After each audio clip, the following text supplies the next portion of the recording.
All right. Well, going live on Twitch. It's just us. Where's Taro? He was here like 15 minutes ago. And he texted as well, like he chatted today on Discord. Yeah, just before, Yeah, right around he 8. said that, yeah, he said at 9. Yeah. Yeah, I just came back from a walk. It's so hot right now outside. And then at the end of the week, it's probably going to be freezing again. So I'm trying to soak up some of that warmth.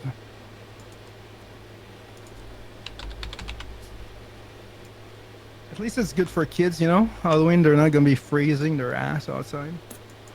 Oh, yeah, it's been bad some years. Yeah. Feel bad for the little kids having to like walk around in their costumes when there's snow on the ground. It's like 2 degrees out. Yeah, when I was a kid, it would snow. Get a thicker costume. Right? like you know what the weather's gonna be. You got weather app. Like, come on. It's like you're a skeleton, but it's over top of like a giant thick parka. Yeah. Yep. I've done that. Of course. It's like don't be like those people that like wear the super skimpy like nurse outfit or some weird shit in the snow. What are you doing? Some people have died that way. They get drunk and they freeze outside.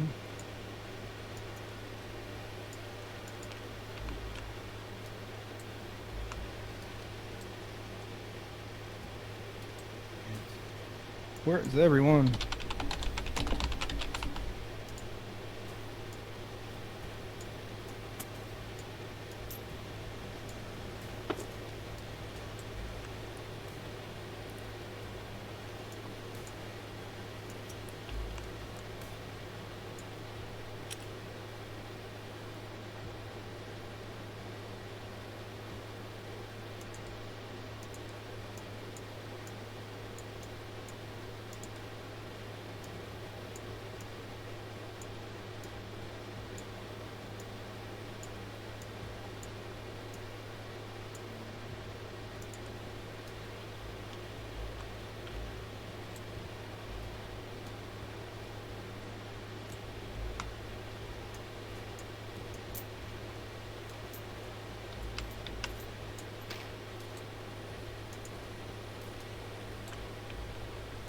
Alright.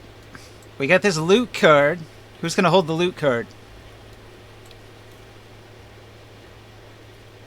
Somebody must claim this card. Give it to me. Give it to me. Oh, you want it? Okay, go ahead.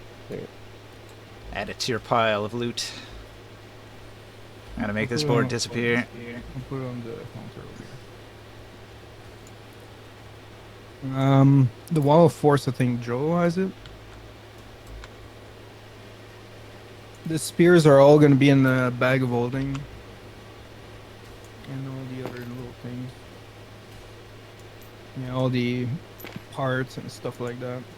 Oh shit, I do have that zombie too. Wait, where's that character, Ninja? I gotta make a new figurine now. You have a fire zombie. Yeah, fire zombie, man. Servant who's evil. Yeah, you might as well pull out one of your little fiery figurines for that. Yeah, I'll figure out something. Not right now. Oh wait, I might do it. Who knows? Like, we're kind of waiting and doing nothing really. Well, I've got a little prep that I can do that I would have to do anyway. But yeah, we are kind of waiting for Joe and Taro to get here. Yeah. Well, I'll take my time. No rush. I am going to queue up the next map, though, because I've got that prepped.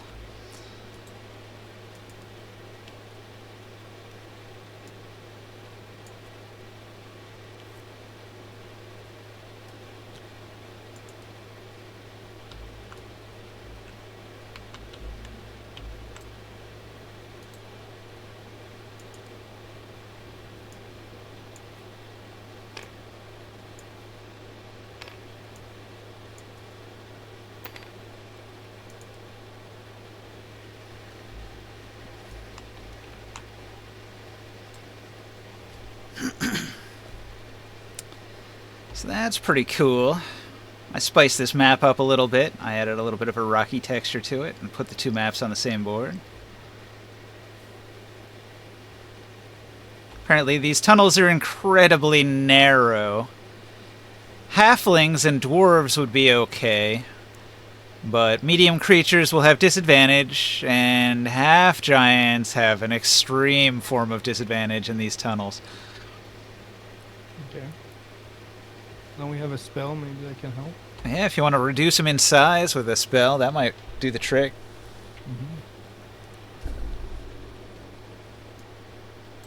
How much would I need to shrink to not be under disadvantage? You have to be the size of a halfling to not have disadvantage here. Can I disguise self into a halfling? Yeah, I don't think the spell works that way. You can't like lose a couple inches. Yeah, it's not quite enough. Halflings get very small. Okay. So where are we going through this shit? Well, the objective is to find out where the Gith came from at the bottom of the mine shaft here. Can we just smoke it out?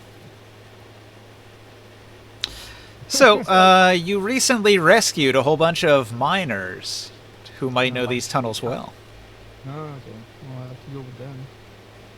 Or we need a spell. Like maybe somebody has a spell. Yeah, if Taro was here, he could cast his spell and scout ahead.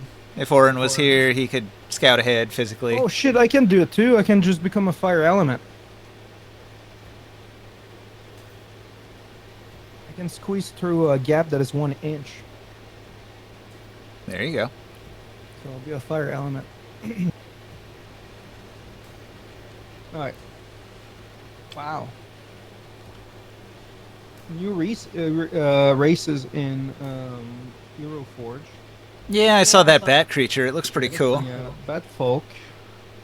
There's big spiders too. Big ass Ooh. fucking spiders. They look pretty good too. So they're getting into more creatures and not just humanoids? Yeah. That's because my subscription I have access to those though. But yeah, you can do a cat, big frog, or a robot, a big toad. Ninja's elemental. When it says when you're moving through space without squeezing, does that just mean like when you're squeezing in a narrow space? Is that like, does that make it rough terrain? Does it make you move at half speed when you're squeezing, or? Yeah, I think it does. Okay, because I was wondering if that also like, I don't know if you're still considered squeezing if you're like fighting, and it's only the movement that doesn't count as squeezing for elementals. Besides earth elementals. No. Squeezing into a smaller space. A creature can squeeze through a space that is large enough for a creature one size smaller than it. Thus, a large creature can squeeze through a passage that's only 5 feet wide. While squeezing through a space, a creature must spend an extra foot for every foot it moves there, so that's the rough terrain penalty. And it has disadvantage on attack rolls and dexterity saving throws. Attack rolls against the creature have advantage while it's in the smaller space.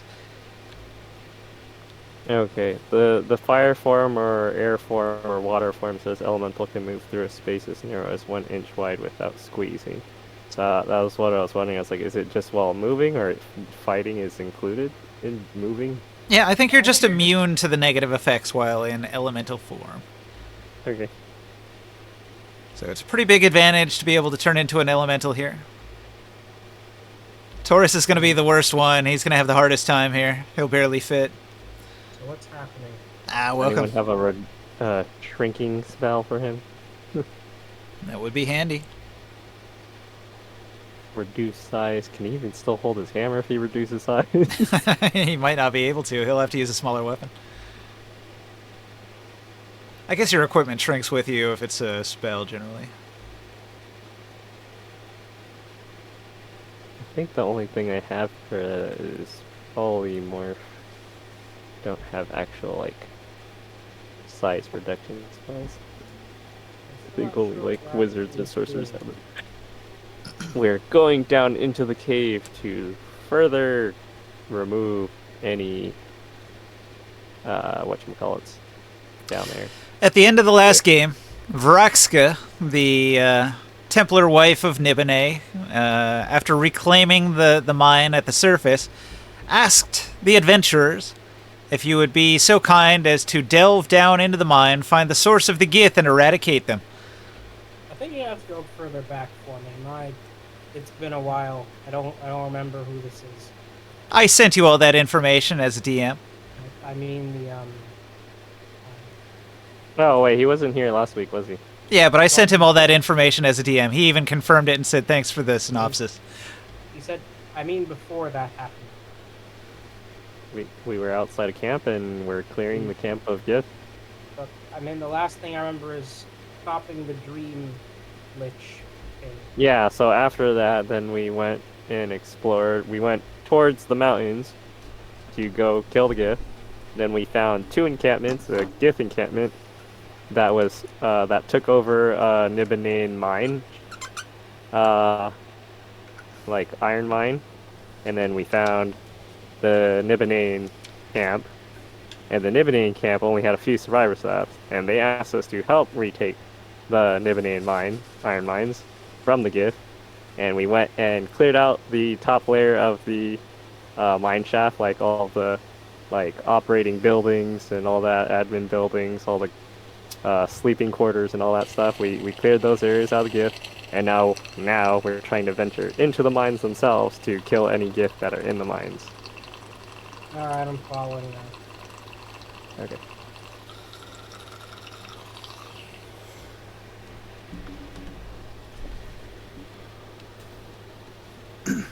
Okay, so you have access to a couple groups of NPCs now. You have rescued 10 of the miners from the Nibelheim mine. However, you didn't tell Vraxka that they were alive. Sol lied to her and said that they were all eaten by the Gith. And so they are currently smuggled away to the airship, where they are going to be taken to Tyr for a new life of freedom. So they were the miners here in this mine. They might know something. If you want to go talk to them, you could ask them about the mines themselves.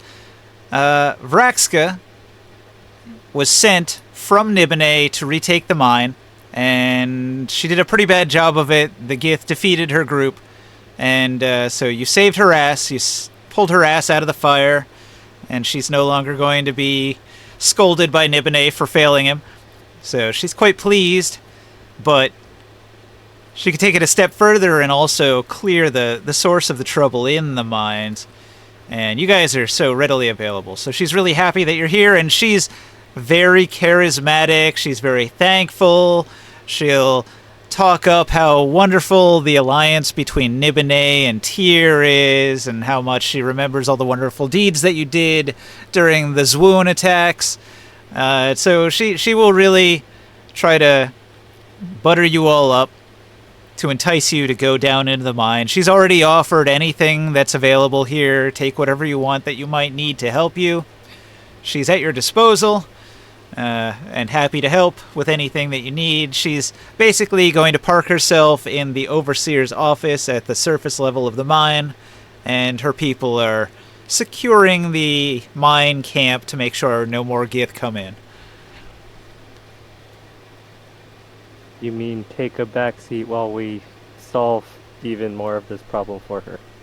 Ah, well, it's very important that me and my men secure the grounds here. More Gith could come from the surrounding mountains. We want to make sure they don't get in and retake this place, because there's only the 6 of us here to hold this whole facility, and so our hands are full, I'm afraid. Right, because if the 6 of you stay up here by yourself, you'll definitely be able to stop a horde of Gith attacking from the outside. Okay, what are the downsides to working with this person? I don't see any. What, with the lady? Yes. She seems Because- genuinely to want to help resolve the Gith thing. But we did suspect that she might be that necromancer that is looked after. Yeah, but there's a bunch of Nibelheim wife necromancers, right? So it's normal. I think that she killed some innocent people for that. Is Isn't it- it, do we have what all the what was the wanted- poster saying, Ninja? What was the accusation? Okay, so way back in Tenpug's Temple, there was a wanted poster. Apparently, somebody had witnessed a defiler creating an undead and then teleporting away using evil magics. And so they didn't get a good look at who was killed and turned into an undead, and they didn't get a good look except that it was a woman who did the defiling magic. But anyway, they've been on the lookout for a defiler in the area ever since. And we should look at and make sure to analyze our magic. If we're gonna have her around us, we gotta analyze what kind of spells she's casting. All the Sorcerer Kings employ defilers, so there's like a court wizard position that is the legal form of defiler, where they're still an evil defiler and they're doing horrible things, but they have the backing of Nibene in this case. It's not cool. It's not. They are evil, if you didn't notice. Yeah, I got a problem with that. Even Nibene is one of the bad guys, if you really think about it. Yeah, I've never... So what if we, didn't stab the innocent cyberpunk? Did Nibini give the order to do that, though? To stab who? Yeah, to kill the innocent, or the whatever person. Well, I don't care if... It's not a matter of if Nibene said it or not. If she's a defiler, she's a defiler. Wait, she's a defiler? Wait, I thought I must have misheard that. Yeah, there's some good chances that she might be a defiler. Aren't pretty much all of the Templars defilers? Yeah, and that's kind of a problem. So, not necessarily, but if you think about it, regular people looking at any kind of magic will consider it defiling. There's just a general hatred of all wizards. Even the Veiled Alliance get a lot of flack. If a Veiled Alliance member walked around declaring that he's a wizard, everybody would assume he's a defiler and try to kill him. Yeah, but somebody like me, I can make the difference between a divine power and an arcane power. And I can sense a defiling being happening as a cleric. We all see it when they cast their spells, the effects they have. Well, you have not seen her personally defile anything. Yeah. Well, if it happens that she's defiling, that will probably become a problem. However, the wanted poster said there was defiling in the area, so there were dead plants as evidence. I'm just gonna ask directly for an answer. Hey, you're not defiling anything, are you? You're going to directly ask the Templar wife of Nibene if she is defiling? I have to check. I asked everyone. You need to do that with tact, man. Alright, fine. I don't ask. Voxcra would be very coy about such a thing. Will you just forcefully probe her mind? I don't know. We can keep her around and keep an eye on what she does. And force her to get in a situation where she would have to use her powers.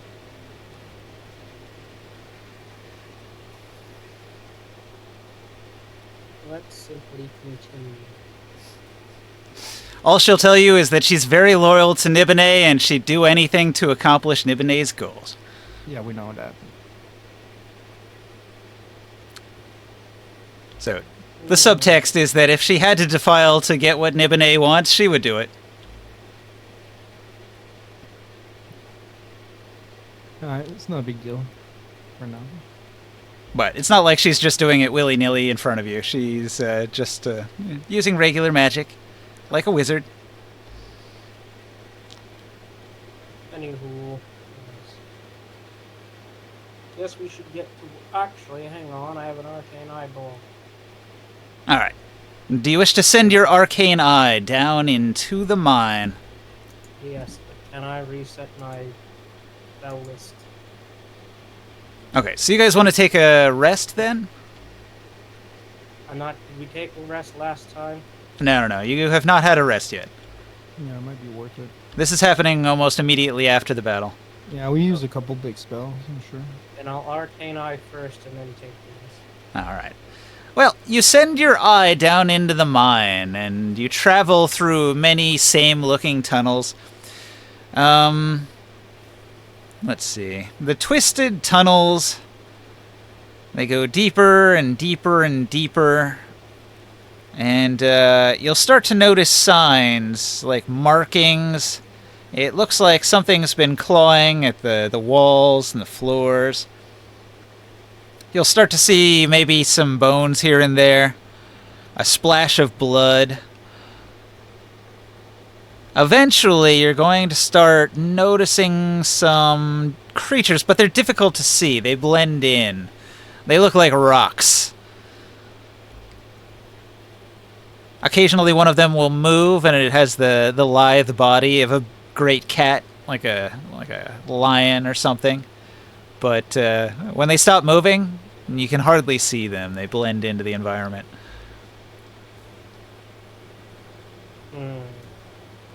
How hard are they to see? Extremely hard to see. Do they seem to see the eyeball? No, they don't detect your arcane eye. I'm gonna get it closer to one of them to get better details. Okay. Well, you've seen these before. This is something known as a tembo. Tembo are nightmarish creatures. They're chaotic Okay. evil. They mostly feed on infants. These aren't the sloths, are they? Nah, they look more like a cross between a stegosaurus and a saber-toothed tiger. Hey, I Ninja. get a picture. Oh, those things. I got a side question real quick. My zombie, the fire zombie, is he Bill. keeping his Going live base on stats? Twitch. It's just us. All of them?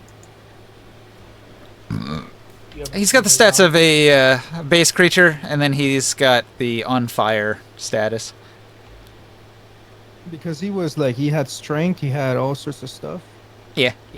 So he's keeping all that? Yeah. What about the intelligence, though? I don't know. He's a zombie. Zombies don't have intelligence. Okay, so 0 intelligence or 1 intelligence, whatever? He was the Gith chieftain, right? Yeah. Did I give you the stat block? Well, you had it on a figurine, but you might have, like, removed it or deleted it off the table. I got a big pile of Gith over here. I got a Gith sergeant, spearman, a bunch of dead guys.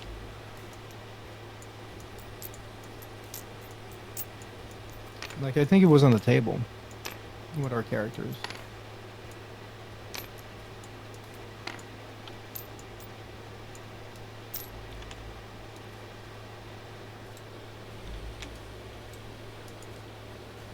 Well, do you have the character card somewhere? Yeah, I've got his stats here. Yeah. Can we take a look real quick so we can just, like, I want to understand how I can play that character. And that might change how I'm gonna make it look, you know what I mean?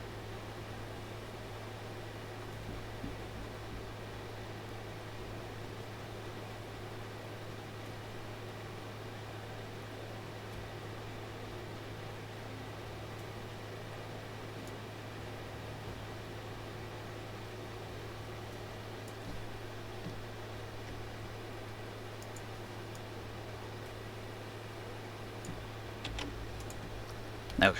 And I got the stats, and... Yeah, I'll so, use one of Taro, these. we did a sacrifice. I rolled like a natural 20 with the pluses, and then I ended up getting, I created a creature. And it was a zombie. It's a zombie get fire, flames. It became a zombie. Yeah, I guess so. This seems like an awkward gift. I guess, yeah, it is. Does he begrudge you at all for killing it?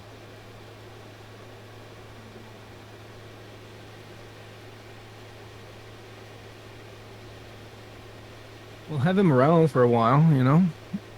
We'll see. He might become useful. He might be able to carry shit for us, you know what I mean? Like, Carry the loot. Yeah. Help live this, you know what I mean? Like, whatever. Loot while we fight. So we don't have to stop. We got auto loot.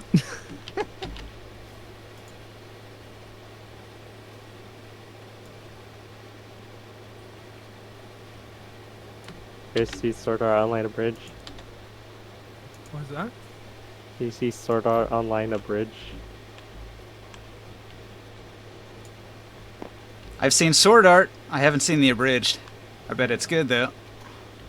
Oh, the stats are on. By the one from Something Witty Entertainment. It's really funny. All right. Okay, the stats are on this one now, huh? Yep. There you go. Thank you. Alright, so strength what? Strength 18, 14 dex. It has con, but it has 13 intel and 13 wisdom and 11 charisma, I guess. As a zombie, you pretty much ignore all of its mental stats. Its physical stats still apply, but it's just a brain-dead zombie. It just follows orders. And can they fight with a weapon? Yeah, you can give a weapon to a zombie. Oh, that's awesome. I'll have to gear him up, man. It's gonna be like the zombie with the best gear in the nation. I think he should have like a +6 to hit with whatever weapon you give him. Yeah. Okay. Oh, it doesn't matter as a weapon. It has +6. Can I put armor on it? He's got 4 from strength and he's got 2 proficiency. Can I put armor on him? Yeah, you can put armor on undead too. That's usually how you upgrade an undead. Either you give it a good weapon or a good suit of armor. Oh. Sometimes you can upgrade them with spells too, buff them up, make them bigger or stronger. Gonna have to be non-fire susceptible since he's on fire all the time. Yeah. That's awesome. Okay. Well, that's our new character that doesn't say a word except for growling once in a while. You know? Brains. I wanted There. I wanted Brains.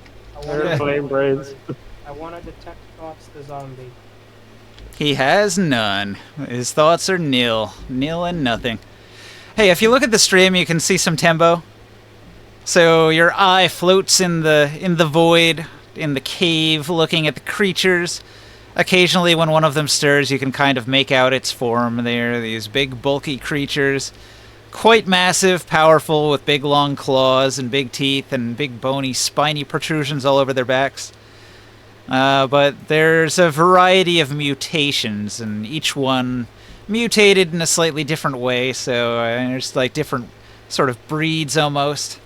Each one specialized for different things. There's dark ones and light ones and big long ones. Yeah, man, it's like a tiger fucked a hippo and a stegosaurus. Right?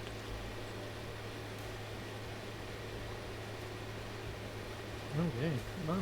Cool. Yeah, that is exactly what that is. He's just a basic fighter. That's what he is. Yes. Zombies, they can hit stuff. They have multi-attack, they can slam with both fists, or you can put a weapon in their hands. Usually like a two-handed weapon's your best option. Yeah. Is there anything else in this cave? You don't really find anything except the tembo in here. But there might have been something the tembo were feasting on at one point. Alright, let's go. Can you do investigations with your eye thingy? Nah, he can't do a good investigation. He can just look around. Oh. Investigate requires opening things and digging and moving things around. A real, like, thorough search.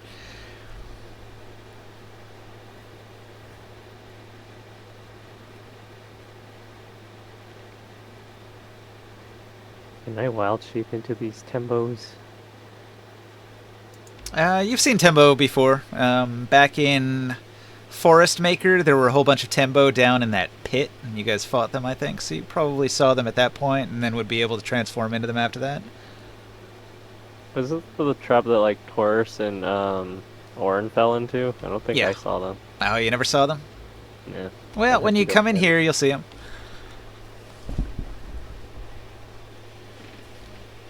generally people fear and loathe a tembo because they hunt children. Like, they'll stalk a town and just snatch children and eat them.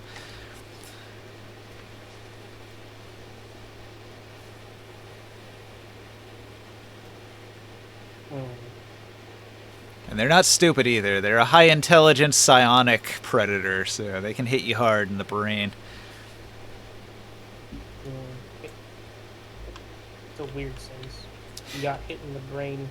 Well, if Taurus was here, what he would say is, like, when I fell in the pit back in the magic forest, it hit me in the head with a headache. It hurt really bad.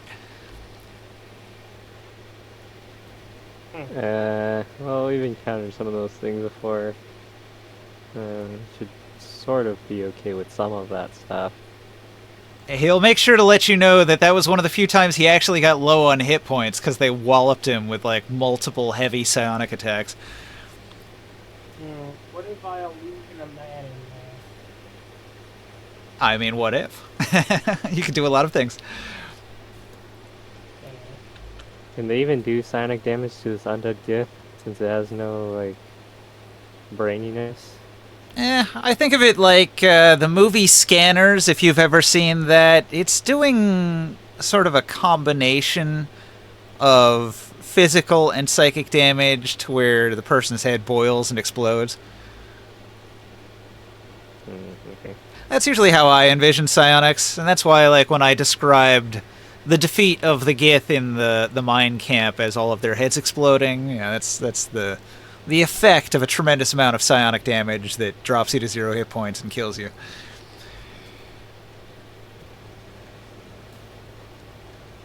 Well, that movie Scanners, it's got one of the most impressive head-exploding special effects in all of, like, movie.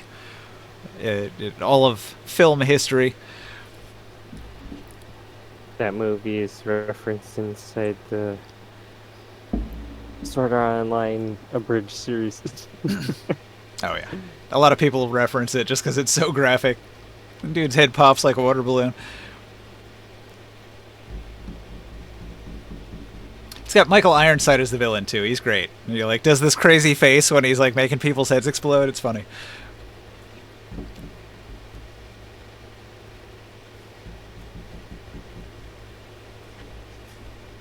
Okay. Do you think all of us could take on 3 of them at once, Taurus? Of which? These Tenbos. Oh, yeah. Taurus said he fought some of them in the forest. So? Well, I mean, he came out alive, so I think if there's all of us against a few of them, it should be okay, And right? how strong was he at that point, during those days? Probably As like strong level as he with is you. now. 1 level less. Yeah.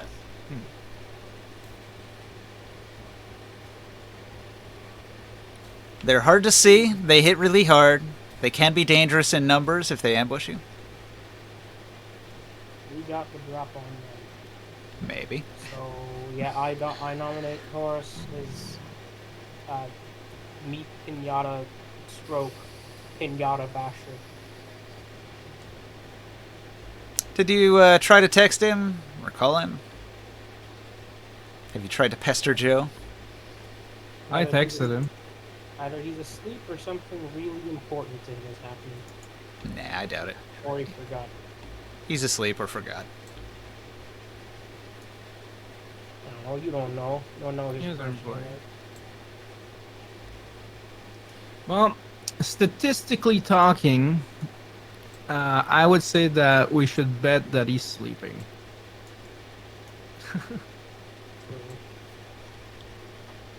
If you want to win,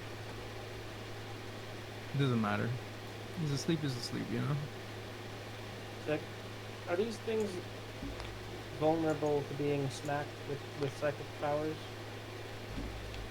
Probably. Alright, let's just go in. We can probably just burn the entire room before we step into it.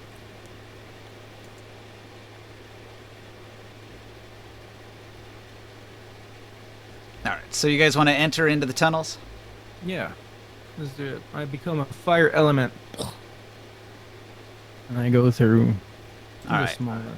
Taurus is going to get down on his hands and knees like a baby, like a little infant, and he's going to scoot into the tunnel, and his shoulders are like scraping on the walls, and his head is bumping on the ceiling. Is there a way to shrink him? Taurus says, "Ugh, I don't like this." Do we have a way to shrink him? I can polymorph him, but other than that, I don't have anything else.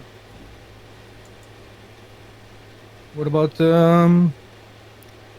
Sia? What about Soul? Is that the kind of tricks that he has?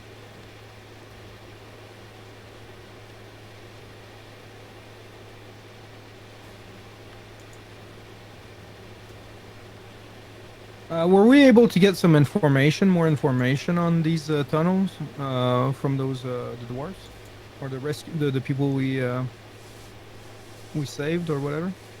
Do you want to go back to the airship and question them? I think so. Like during the time that we're resting, let's say we do that. We just go back to the airship, rest there, and talk to them. I can just come back. I'm looking at Soul's spell list. It doesn't look like he can do it. And what about the miners? What do they have to say about it? What can we expect on that?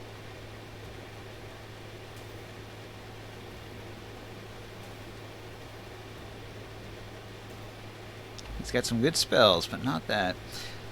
Okay, you talk to the miners. Okay, the miners are thankful that you have freed them from bondage. They've been slaves to Nibene. They came from various places. Some of them are Golgan. Others came from merchant houses or free folk groups that they got caught up by the slavers of Nibene and forced into mining labor. Many of them have had rough treatment and are fairly timid, but they appreciate what you've done. So one of them will come forward and describe sort of the layout of the tunnels. He'll describe a long twisting path with a bunch of side passages to avoid. He'll say that some Tembo occupies some of the deeper side tunnels, and generally they try to avoid them. They occasionally would lose a miner. Just recently, a dwarven miner was taken by the Tembo. Just shortly before the Gith situation. He says if you get to the end of the very long tunnel and go past all the little side tunnels, you follow the long tunnel all the way down, you'll eventually come to a deep area where we were mining the deepest extent of our mine, and we broke through into an area where there was signs of stonework, and we didn't know what we had found. Some sort of ancient ruin, perhaps. Some of us thought there'd be treasure. Little did we know there were Gith. Hundreds and hundreds of Gith. So we ran for our lives, of course, but the place was overrun shortly afterwards.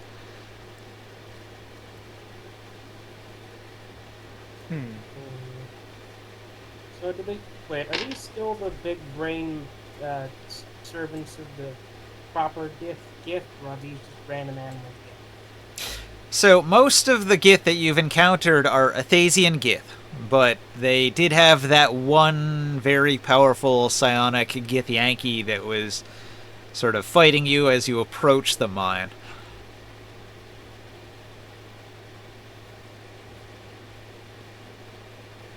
So it seems like there's a hierarchy. The Gith Yankee are the masterminds, the leaders, and then the rank and file are Athasian Gith that are devolved.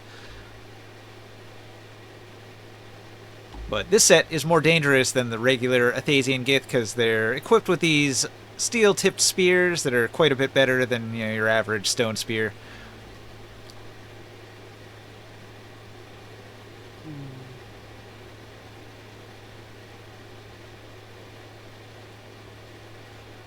I keep getting tempted to ask what they want, but I already know the answer to that question. I'm just hoping I'm getting a different one. And it's like rar rar rar, murder kill, which there's not much I can do with that. So I guess we should just go inside of the cave. Alright, so Grimorn transforms into an elemental. Yep. First time. Yeah. Alright, I'm going to roleplay Taurus a little bit. Taurus thinks that Nibene is his best buddy. And so he's going to go to the Templar wife of Nibene here. Uh-oh. Where is he going? There you go. He says, Vaxkra. He said, Vaxkra, your mind is small, and I am very big. Vaxkra quirks an eyebrow and says, you are mighty indeed, O Taurus. And Taurus says, yes, I am mighty. Too mighty for your little mind. Do you have a magic trick to make mighty Taurus less mighty temporarily, not forever, just for a little while? And he narrows his eyes at her in case she misunderstands. She says, "Oh, no. Temporarily, of course. I think there's a way to accomplish what you want. I could cast a reduce on you. It's only a minor spell. I am capable of this. I'll need some time to prepare it. It's not one of my regular spells. I actually prepared quite a few combat spells to fight these Gith. But after the rest, I will be able to help you out." And so there's the 8-hour period where everybody gets their spells back. And then she will memorize reduce, and she'll cast it on Taurus, and he shrinks down. He shrinks down to a measly 8 feet tall as a medium creature.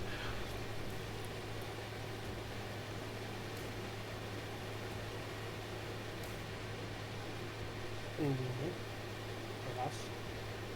Good. Okay, so everybody gets their spells back, and if you needed to heal, you can heal. Are you going to eat your hero's feast? Yes. Alright, so everybody take some time to eat their hero's feast. During your meal, alright,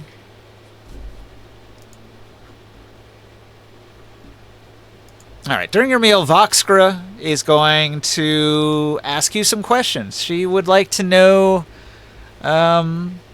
what you've been up to since your adventures in Nibene.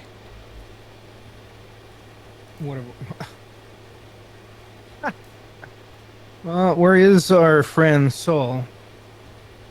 Do you want him to make a roll to do a bardic song about it? Alright. Boy, He's gonna do a live, session of poetry.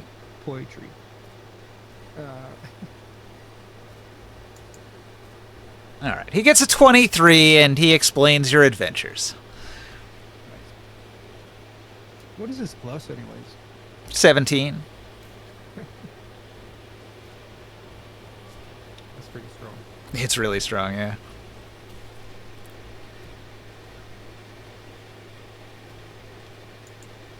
And what she thinks about it. Alright, well, she's super impressed. Your exploits are legendary at this point. You've actually tackled Sorcerer King in direct combat. She's amazed that you would have the audacity to confront a god. It didn't go great, in all honesty. You want to know the secret? They are not gods.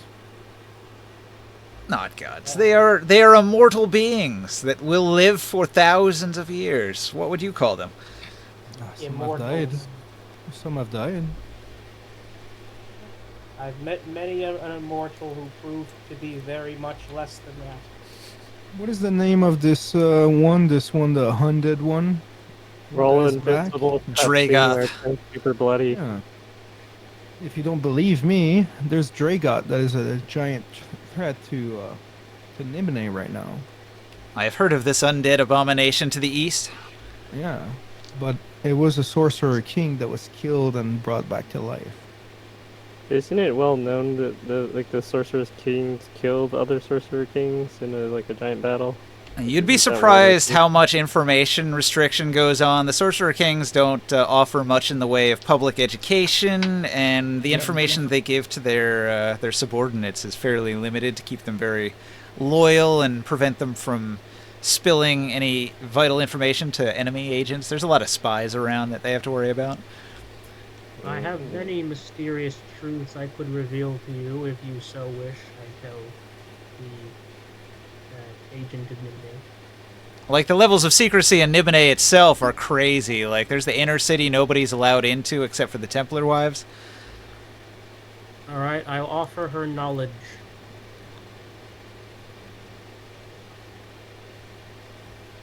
Aside from the story she just got told. Yes. Specifically, anything she wants to know specifically. As in her and no one else. Oh, well, she's heard rumors of a secret order of scions. Would you know anything about that, oh mighty and powerful mentalist? Yeah, we defeated them. It entirely depends. There are several.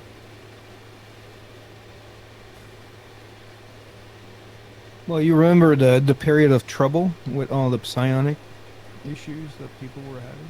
Oh, yes. Everybody is familiar with the Cyanatrix effect. Yeah, and we were the one that took care of this to stop it. I'm trying to subtly implant ideas in her head. What kind of ideas? My ideas like, ooh, secret knowledge. You say.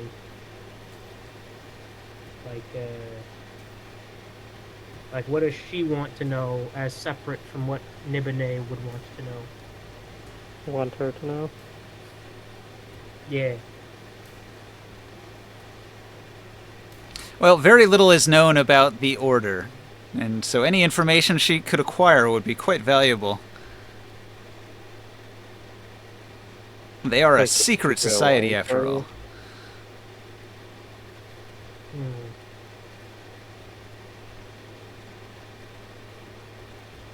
Think of something I can share that wouldn't freaking get me stabbed.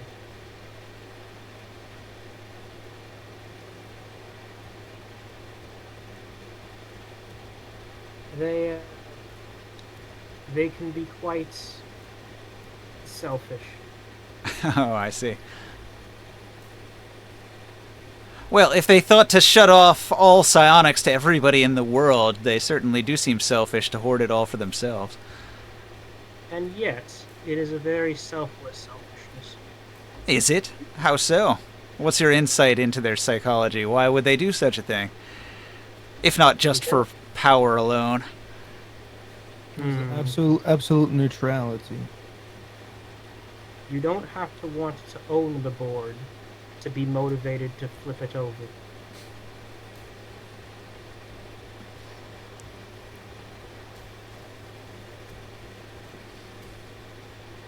Okay. So, your rest period completes.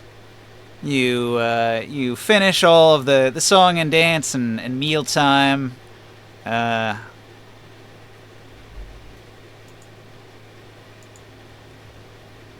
Voxcra is going to tell her troops to complete their work on the reinforcement on the building and to shore up the hole in the wall that was created when Taurus opened it up. She's actually going to ask Taurus to repay her spellcasting merely with replacing the beams that he moved the previous day, so that this place will be a little more secure.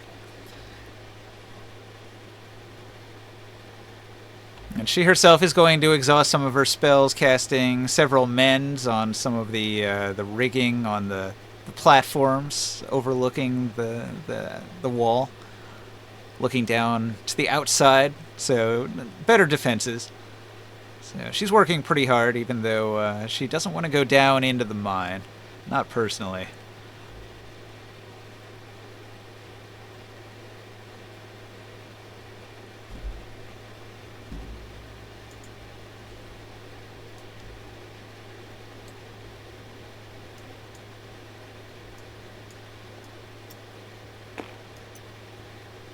Alright. Traveling through the tunnels, you will eventually come to the first intersection. The miner that you talked to said you just have to follow the straight path. Just avoid the side tunnels. But when you get here, you'll notice this is where the bloodstains are, indicating that something or someone was dragged down this side passage.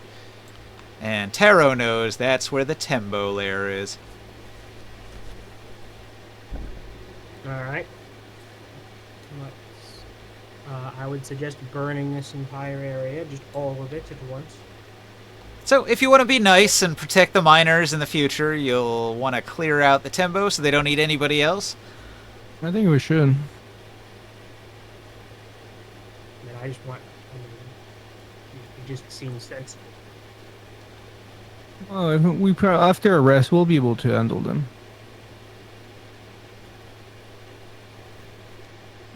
So yeah, everybody should roll their, I guess their extra PD10.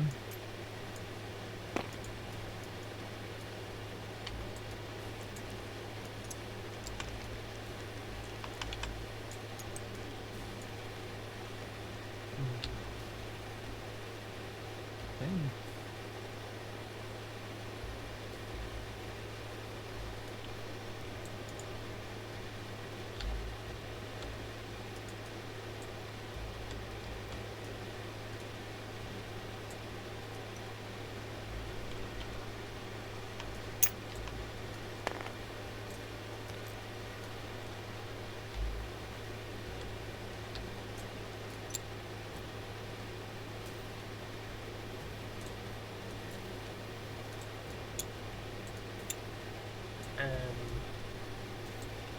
Alright, I tried to scale everybody appropriately. So these tunnels are tight. Quite tight. So in some spots, it's only about 5 feet wide. Like right here where the undead Gith and Soul are, Soul is like pressed up against the wall, and the Gith is like pressed up against the wall, and it's all very uncomfortable positioning. He wouldn't want to fight right there. He'd want to fight in a bigger square. Otherwise, he'd have that disadvantage. And Taurus says, I don't like this. I feel small. It's weird. Hey, Taurus, I'm as tall as you now. Oh, he's flustered. He really doesn't like being the same size as everybody else. As long as you're still strong, that's all that matters, right? I guess he's a little bigger. He's like a couple feet taller than everybody. Stop complaining, baby. Warren, you want me to make a fire elemental thing for you?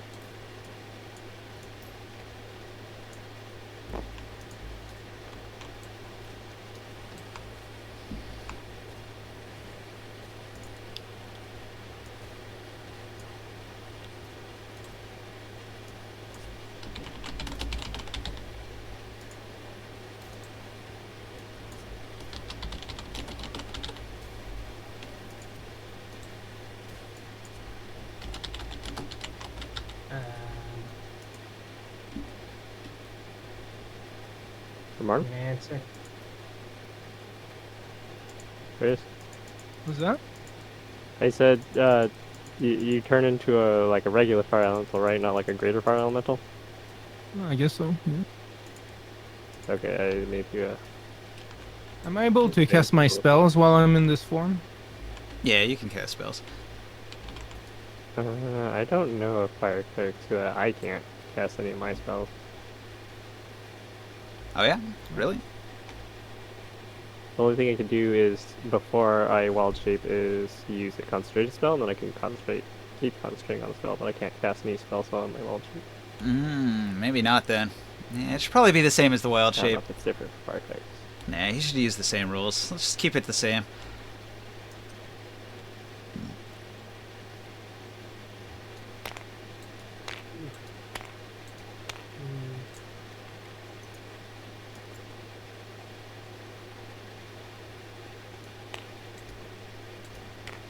Okay. Taurus goes first, and he squeezes past Ringsight and Soul and the Gith and Grimoire and everybody, just butts everybody out of the way. Making a new character is starting to look pretty interesting. So Taurus butts his way to the front, and he looks at the blood stain, and he says, battle, finally. And then he turns to go down the side passage. Orin nods his head, and he will use his bonus action to go into stealth. And, alright. Quick, ninja, no things are good. Desire things to occur.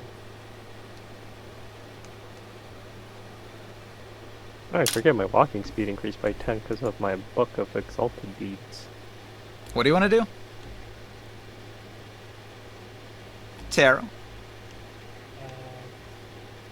Is the room with the Tenbo hasn't been cleared, right?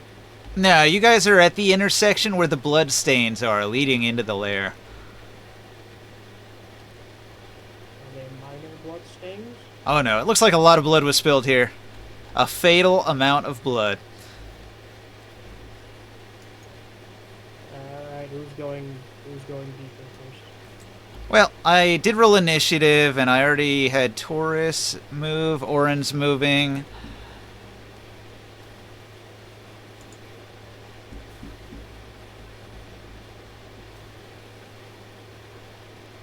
You said these tunnels were only like 3 feet. They're still squeezing even if we're normal sized creatures. So, the rules for this place that you're in the mine, everyone medium-sized gets disadvantage if they use a swinging weapon, but a thrusting weapon's okay. And you get -1 dexterity. Taurus, even like as his full size, he would have an even worse penalty, but right now he's using the same penalty as everybody else. Although his hammer is a swinging weapon, so he does have disadvantage with his hammer still.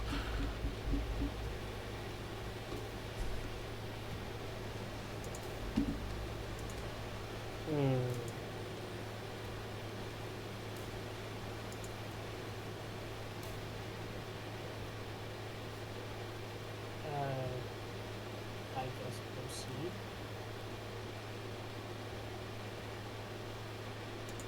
I'm looking at Joe's character sheet. It doesn't look like he has a good weapon for this, so he's just going to have to deal with the disadvantage.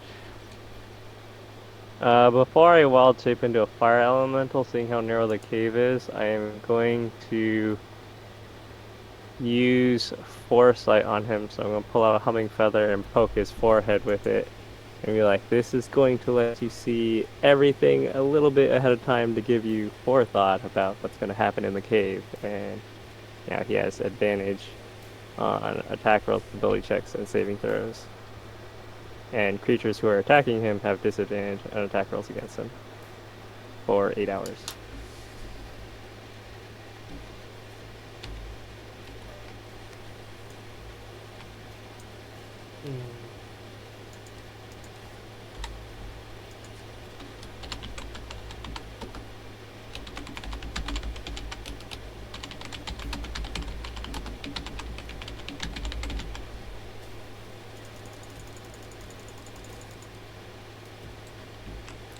Run that by me again. Advantage on attacks and saves.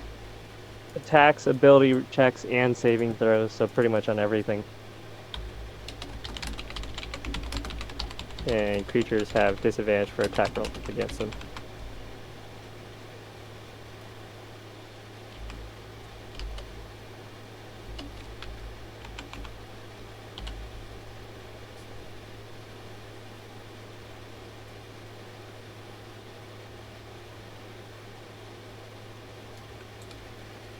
Okay. For 8 hours. Yep. Alright, more. Do you want to move to?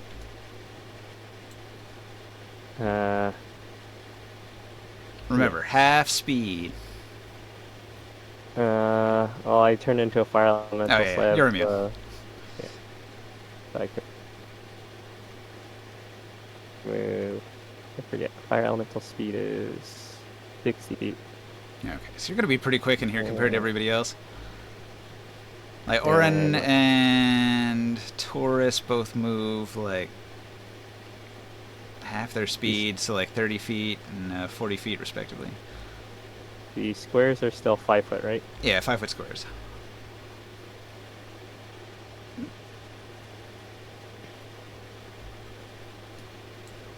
Move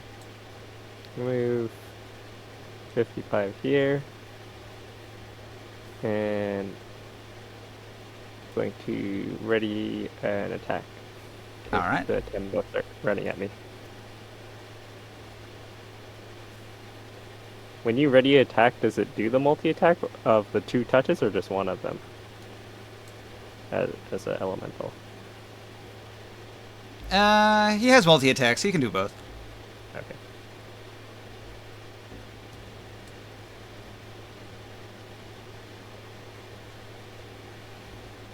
Alright, that's my turn. Ring sight.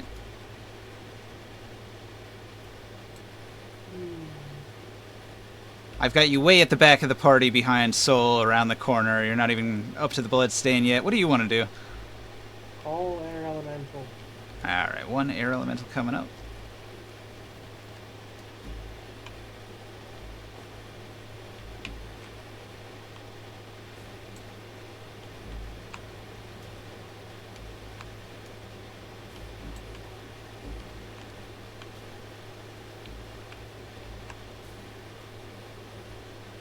Yeah, I don't know how that thing keeps getting deleted.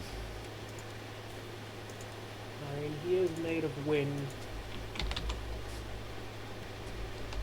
It's not really known for its consistency or staying power. Well, this is hurricanes. That one hurricane that hit Florida like 3 times. No, it was 3 different hurricanes doing some kind of package tour. Oh, I saw like a Weather Channel thing of the tornado's flight path, and it just looked like it did a figure 8 over it twice. So it just hit it 4 times. Hold on. I have to AFK for a second. Alright.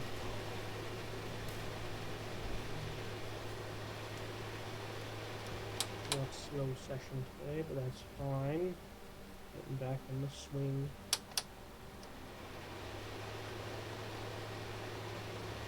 We could take some time to RP some stuff out. So if we need some reorientation time after all this.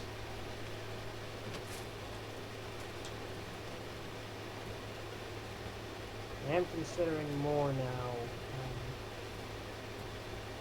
like retiring these characters, although I would prefer to do that after reaching level 20, so I can have reached level 20 once.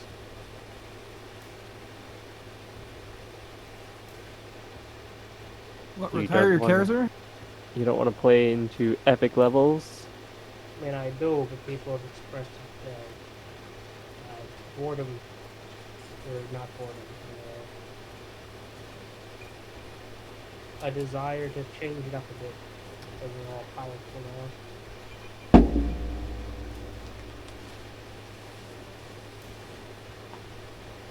now. Do you want to see you want a snapshot of the fire zombie I'm working on?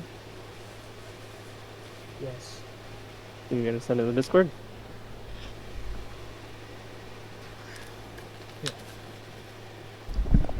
Okay, I'm back. And You have summoned your air elemental. What do you do with it? Take a look at the zombie Discord I'm working on. oh, it is pretty spooky, ain't it? Anyway, send him to go help at the front line.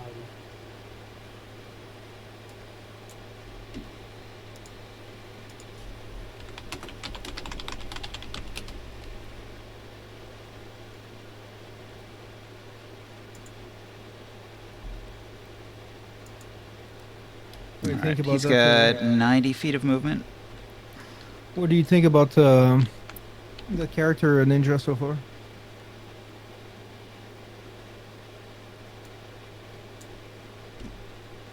It doesn't look very Gith-like. Yeah, well, I don't know if I'm ever going to be able to get that on this app. I mean, it looks cool for a zombie. And to restructure his bones. Fucking get. Just make him like Ghost Rider so his whole head's on fire. I think that was a good way to do that. It's just that the fire effects they created doesn't look it looks a little fake to me, you know.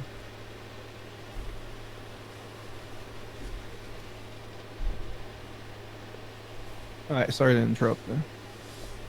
All right, so your air elemental goes the full 90 feet, and he doesn't encounter anything.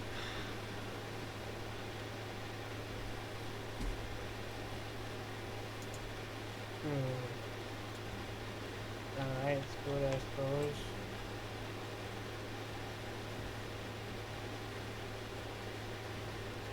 Do you want to do anything yourself? Do you want to move up? Not really. I'd rather know what's over there. I don't have lots of help. All right. Playing it safe. Yeah.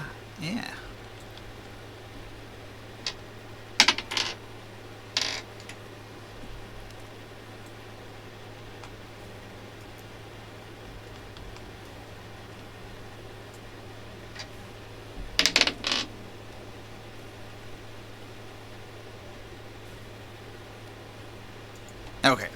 So your your air elemental was moving through the tunnels when suddenly a creature that was completely chameleon skinned and hidden avoided the notice of the air elemental and then made a sneak attack. It jumps out and it attacks the air elemental.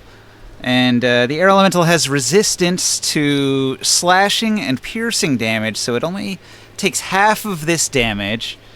But the initial attack is a pounce, and let's see, it was 20 to hit, and so when it hits, it's gonna do. It's gonna do 15 damage to your elemental.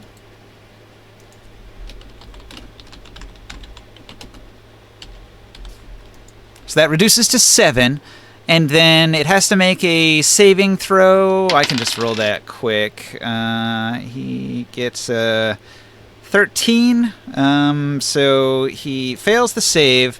He gets knocked prone. The Tembo uses a bonus action to make a bite attack. Wait, the elemental is knocked prone? Yeah, he can't really be knocked prone because he's an elemental, huh? Yeah. Well, it still gets the free, well, not free, it gets the bonus attack bite anyway. Maybe, you know, for master predators, they seem to have missed the fact that you can't, well, I guess, predate air. Oh, he can try. Well, I can't knock him for that. Okay, so it pounced with its claws. Its claws failed to really sink into anything meaty, and then it goes to bite, and it misses with the bite because your air elemental is air and just sort of flows around it. The Tembo is flustered. Then the Dark Tembo is going to move somewhere. You can't see him. And then the next person is Grimorn. What do you do?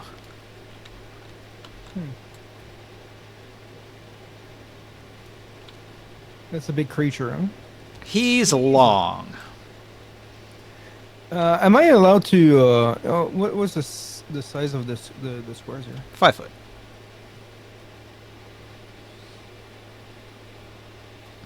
You're technically size large, but you squeeze into 1-inch spaces when you move. Okay. My question is, can I cast my spells as a fire elemental? Apparently not. I don't know if there's a special allowance as a flyer cleric, but I'm not allowed to. Alright. I don't really get a disadvantage when I'm casting a spell, though, no? Let's see. It's starting at 17th level, you gain the ability to wild shape into a fire elemental. So it uses the same rules that Morg uses. Oh yeah, so you basically can't cast any spells, you just can... Oh, actually, no, it does give him the ability to cast his cleric spells and use his psionic powers in this form. Okay, cool. So yeah, you have allowances, I don't. He specifically does have that power, because... but it should probably be fire spells. just because. Yeah, alright. Well, I'm gonna cast something on that. -7. So the air elemental is kapoo. It's gone. No, he just took some damage. He took 15 damage and resisted half of it. Oh, okay, because it says -7 on this. Yes, that is the amount of damage he took. 7 damage. If I cast a fireball, is it able to squeeze between the walls and that snake thing? It goes around corners. It'll spread to its radius. I don't want to. I don't want to toast the fire elemental.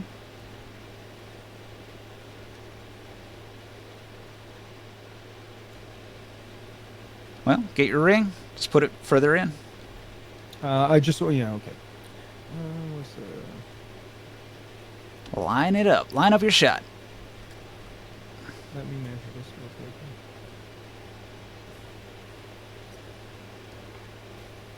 It's 20 feet, huh? Yeah, you just need to make it one bigger.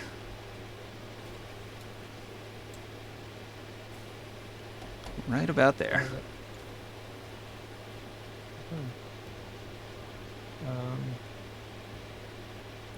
I can't shoot behind it. I probably can't shoot behind it, huh? You can have fireballs over things. But if it can squeeze by, yeah, so I can make it explode here. It's magic. You can just choose it to explode there. I'm gonna make it explode there. All right.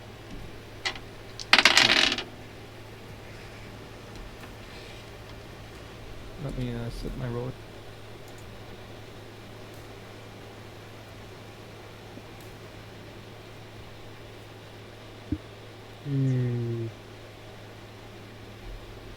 Is it gonna roll as save? Yeah, I rolled for them. Roll me some damage.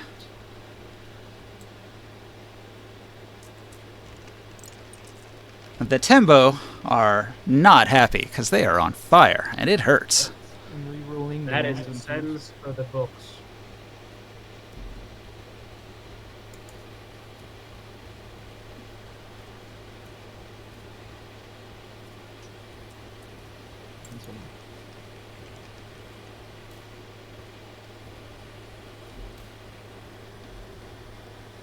So plus 8, so 60 fire damage. Ooh, nice. All right. You hear cries of pain from deeper into the tunnel. Aha! There's more than one! Alright. I hide behind the corner. And that's it. Creatures don't catch on fire from fireball, do they?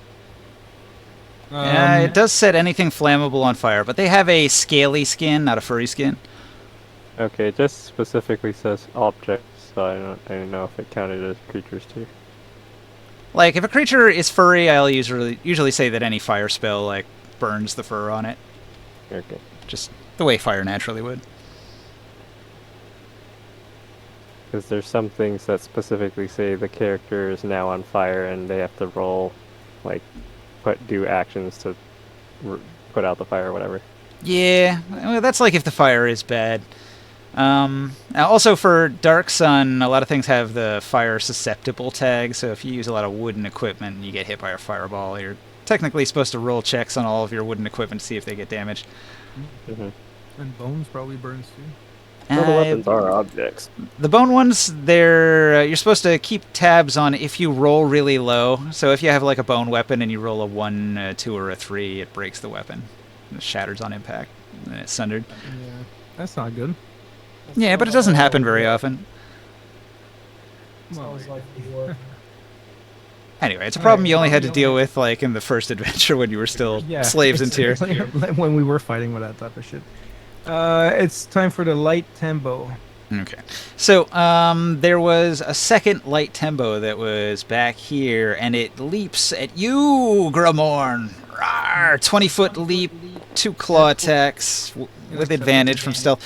Give me a perception check to see if you are better than its stealth.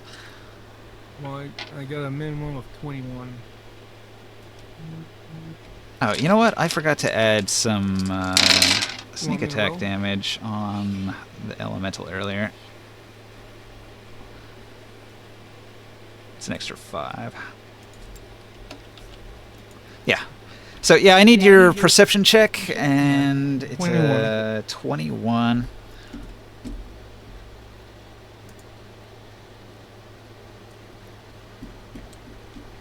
Any creature hitting the fire elemental with a melee weapon takes a d10 of fire damage. I rolled a 6. Same for me, I guess. This one had a stealth of 26, so he didn't see it coming. He gets the sneak attack off. He caught on fire, though. He will catch on fire. Okay, so because he got the sneak attack, he's going to have advantage on the roll. He's going to have a 24 to hit. Oh, yeah. I'm a fire elemental. I don't have my armor.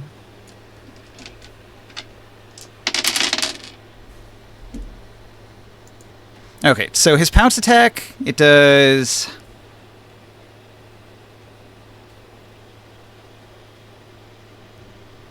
38 damage. How much HP do I have here? As a fire It's on elemental? your thing. On the menu. 102? Yeah. 102 plus the Eros Feast, I guess. No, the temporary HP only goes to your human form, right? I don't know that. So if you get like knocked out of your fire elemental form, then you would start taking damage from your temp HP, Alright. right? I don't know, probably. 102, and then you said how much did I take? Sorry, Ninja. 32. Okay, it lands a 38 damage sneak attack. It's going to be slashing damage, and it uses a bonus action to add a bite as well.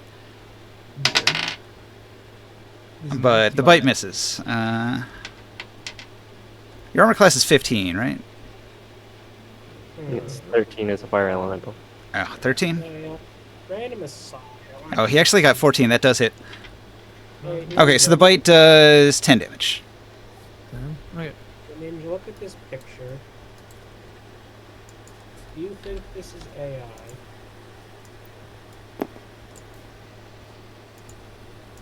Is this That picture one- AI? Yeah, that's AI. Oh, in there? No, that could be an actual piece of artwork. Yeah. Alright then. It's hard to say. It's just that, like, the detail on the nautiloid craft in the background is pretty spot on. Usually, like, background details like that are a total mess in AI.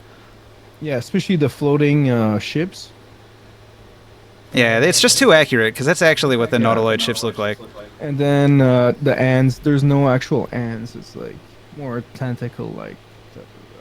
So, if there was some ants, maybe you could notice, because they fuck up ants most of the time. It could also be a blend. It's possible that they had an artist who implemented a little bit of AI and some actual handcrafted work on top of it. It's probably going to be the way a lot of people do it moving forward.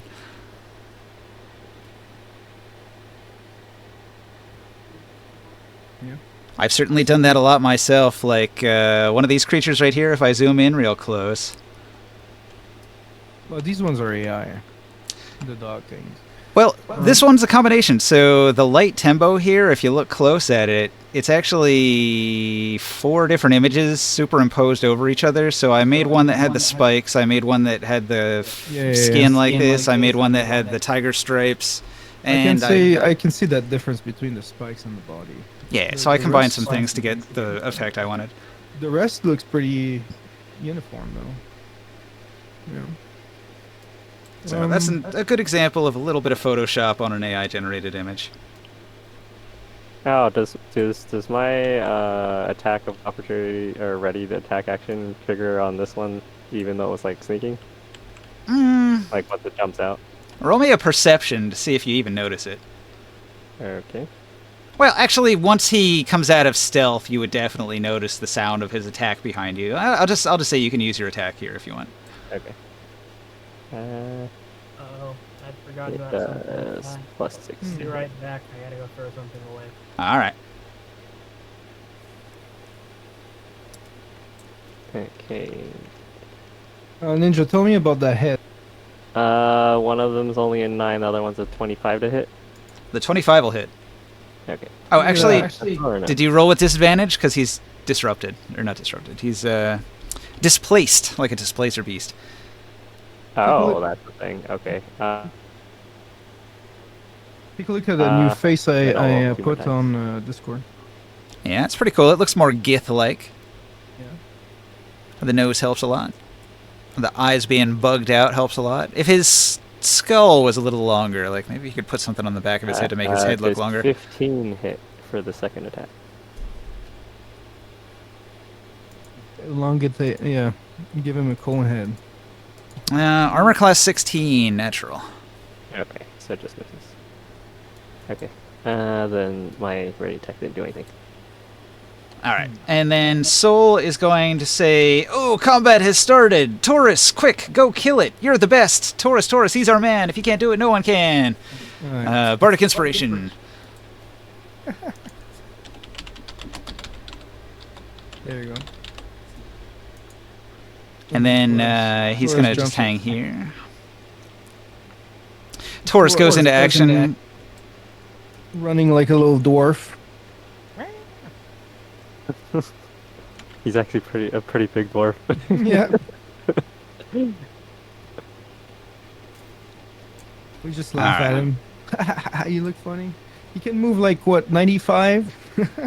He's moving at half speed because the tunnels, so he can actually only go so far. Can he fly himself through this?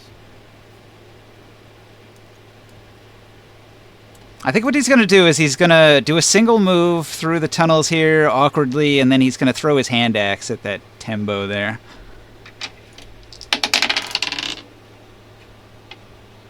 Oh, did that tempo take his fire damage? Yeah, I put it on there. 6 damage. Does he also take damage, like additional damage from... well, I guess Morg missed, so it wouldn't do any extra fire damage then. I don't know if he would be affected twice, like by him and by me, because we're two sources. He could, but he didn't touch Morg.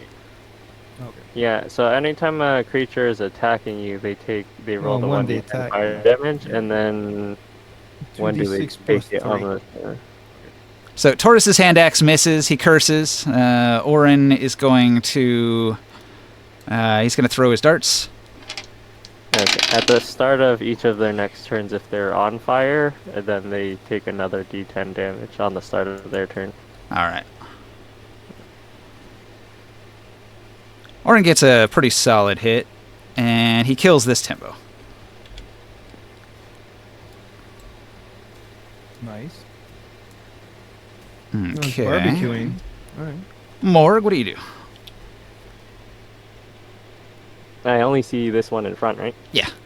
The other one's still hidden But somewhere. you do know that there's something behind, though. You've heard the screams behind. When I heard it die, though, right? Yeah, you were right there when it happened. Alright, I'm gonna move 5, 10, 15. I'm gonna move into its space, and then I'm gonna flank it with an air elemental. Do I see any more when I get over here?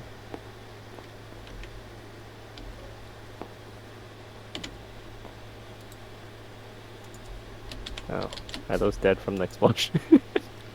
When you start to round the corner, you see the corner of a burnt body over there. Looks like a dead one.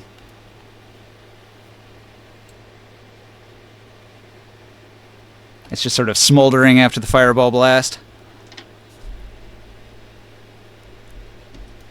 Are you going to fight this one here, the big one? Yeah. So when I move through its space, I ignite the creature and they take 1d10 fire damage just for me entering their space.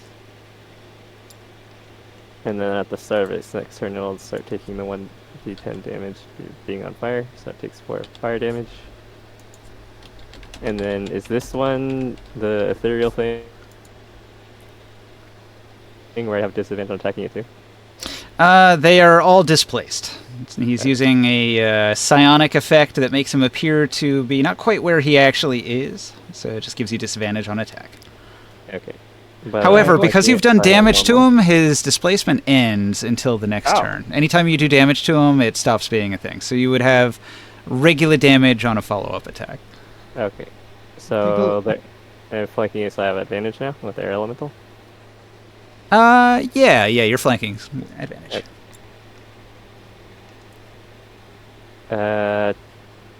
What? That's totally a 20. That's bugged. That's not an 8. Look at this. Okay. That one fails. So roll again. And this one has a lower AC than the other one. Nah, 16. Okay. This one's 25. Okay. So this is 2d6 plus 3 fire damage. Man, it is hot in my room. I am sweating. I feel like my AC isn't working. The fire elementals are in your room. 6 points of fire damage.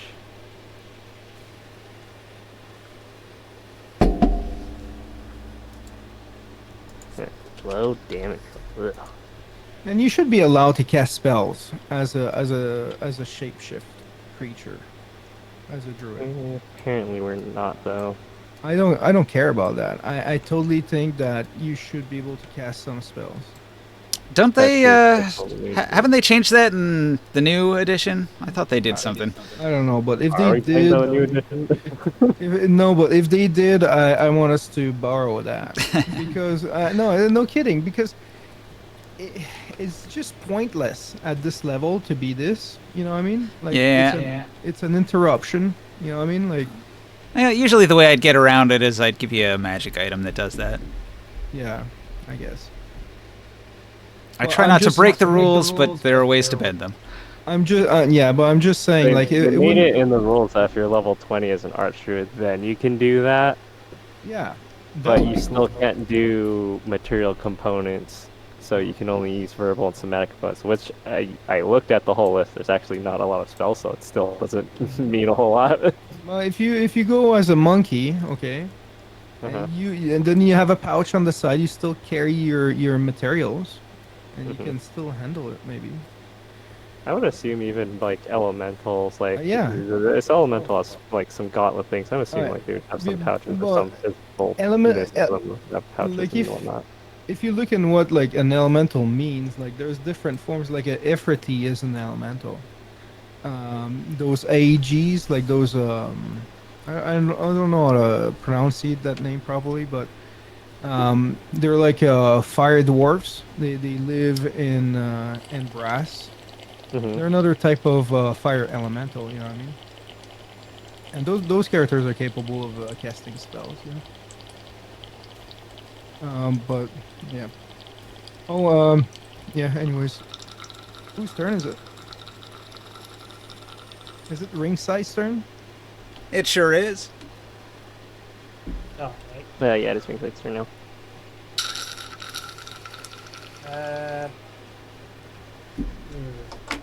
I posted a new picture, Ninja. Do you want your air elemental to make his 2 attacks? Yes.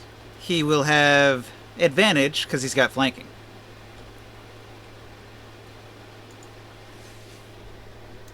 Okay. Pincered between 2 elementals, this long boy is getting battered.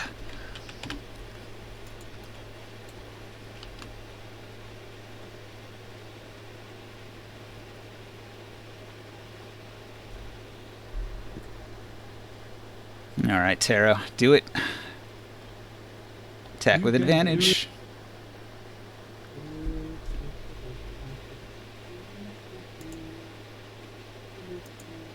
Let's see, you got slam plus 8 to hit I'm for going, 14 damage. It's a 25. All right. Do you want to go with average damage or do you want to roll it? It's 2d8 plus 5. Let's just stick with the average. All right, 14 then.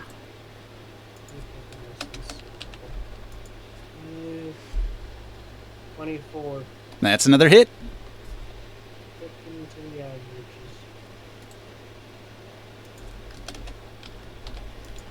Okay, so you are tag teaming this creature. It gets set on fire, and then it gets punched with a bunch of like little hurricane punches, and it's dazed. You can see it staggers a little bit. It's like lost more than half of its health. It's surprised how much damage it's taken. The long tembo lashes out with a powerful psionic blast. Your air elemental has to roll a saving throw. He's bad at brain saves. He got a natural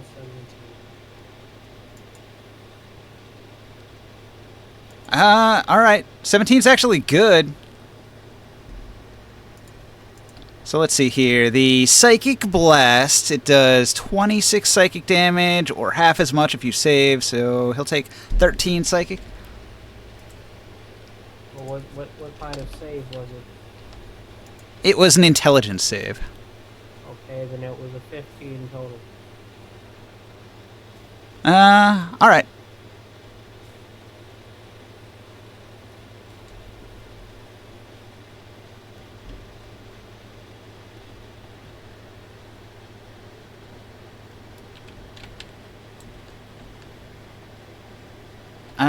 Grimorn,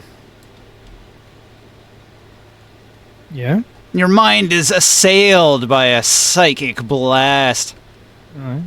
DC What is- DC 15 int save. It's,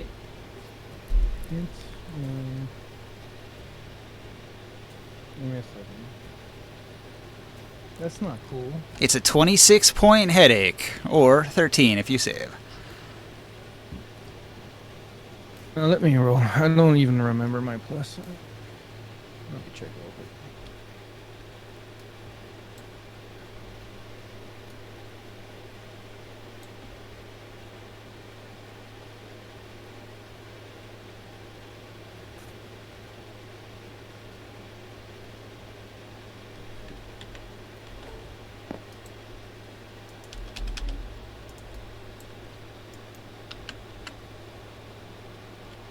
All right.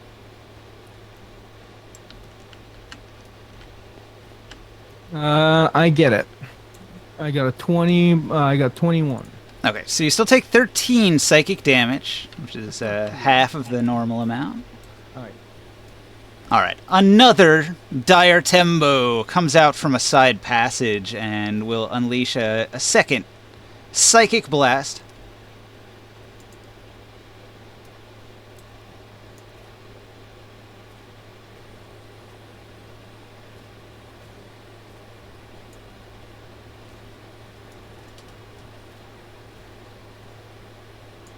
Alright, so it's like this. Big cone.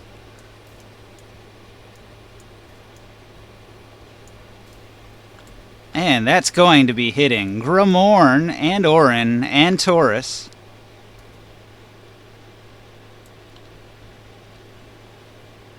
You're not actually on the board here. This is just your figurine, right? Krios? Yeah, he's Is this that- fire elemental over here. Yeah, I'm the fire elemental. Yeah. Okay, so you don't have to do anything for this one. That's not actually getting hit, but these three. So I'll roll a save for Orin. I'll roll a save for Taurus.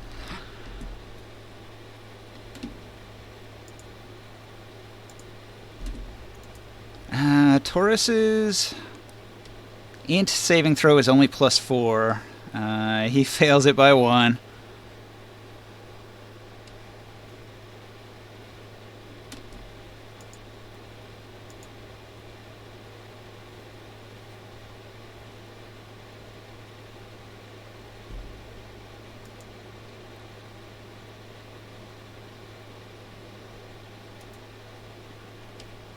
Opening Will's character sheet. His int saving throw is 8, and so his total is a 16. He makes a save.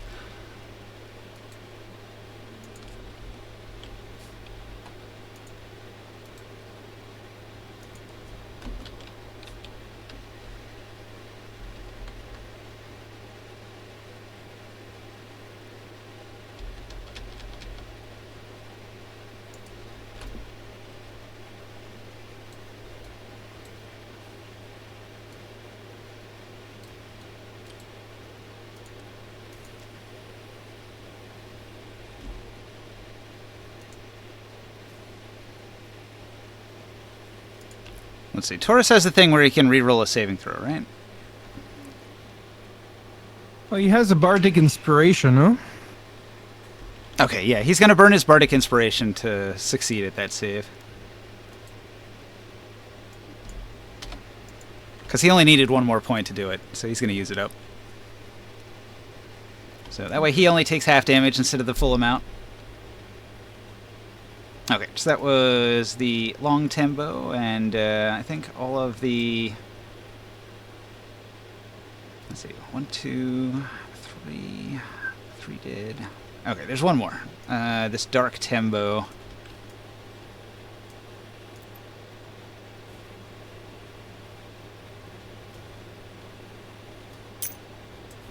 Alright, Morg, you're under attack. No. The tempo pounces at you invisibly. Roll me a perception to see if you noticed it. Okay. This one only has a 21 on his stealth, so your chances are not terrible. No, he has a minimum of 22. Wait, what? Yeah, your perception. Oh yeah, my passive perception is 22, and I rolled 23. Okay. So he's not going to get the sneak attack, but he does get the attack off. Can I use my reaction? Since I notice him? Reaction to do what? Activate my shield ring of protection. Gives me extra 3 AC. Yeah, sure. Okay. So I have an 18 and a 15 to hit you. My AC is now 19. All right, neither of those hit. So it tries to pounce on you and pull you down, and then it uses a bonus action to try to bite at you, and none of those is successful. So it growls angrily, and its skin shifts to blend back in with the surroundings. You can tell it's displaced and very hard to see due to the camouflage skin like a chameleon. Alright, so that's the Tebo Grimorn.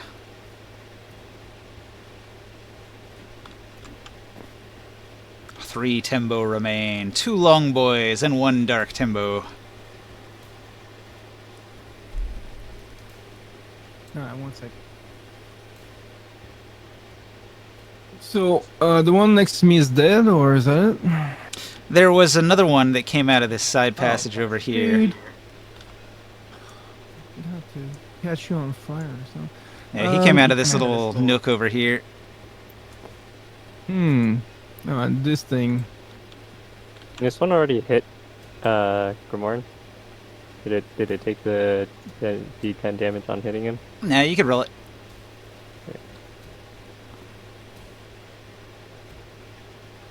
The other thing, take a look at Discord, the last 2 pictures, and tell me what you think It took about 5 that fire change. damage.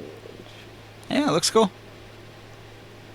Would you say that's much closer to what you imagine as one of those creatures? Yeah, a little better. Alright. Okay. Fireball. Gaboom. Well, the Tembo fails to save. He rolls a 2.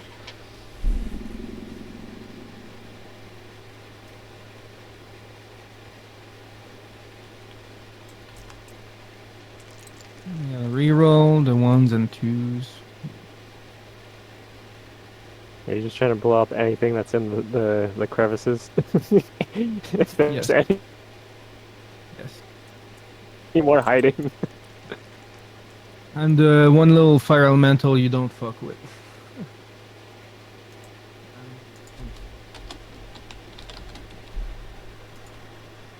That's 9. So 51 fire. Alright. damage. It drops dead. Vermin. I'd say these are above the pay grade of vermin. They're kind of super predators. And we are super warriors. Alright. Like these long boys are like CR8. Oh. Well, yeah, they're dead now. I'm gonna move over here, and take a look if there's anything else hiding. All right. You see some bones scattered around the ground back here.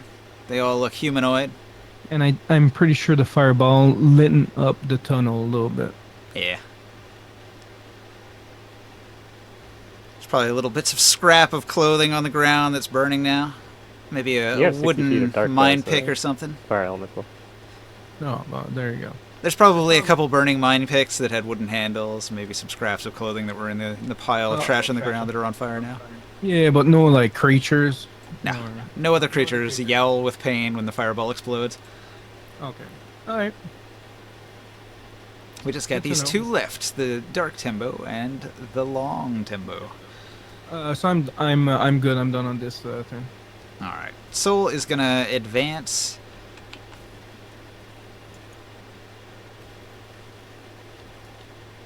He gets to the bloodstain, and he looks down the hall, and he doesn't see any targets, but he has his bow ready.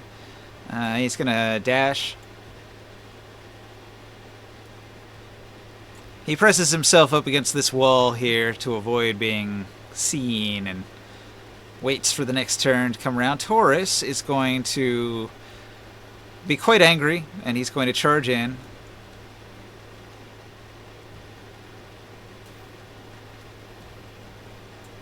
He does a dash to here, and can't quite make it to a target. Hey, Phil. Hey, Will, sorry, welcome. I had my daughter's marching band thing tonight, and then I got home and I totally forgot what day it was. Gotcha. In any event, it is your turn. You're not the only one. I've been autopiloting Joe, too. I stabbed him in the face. Not Joe. I mean,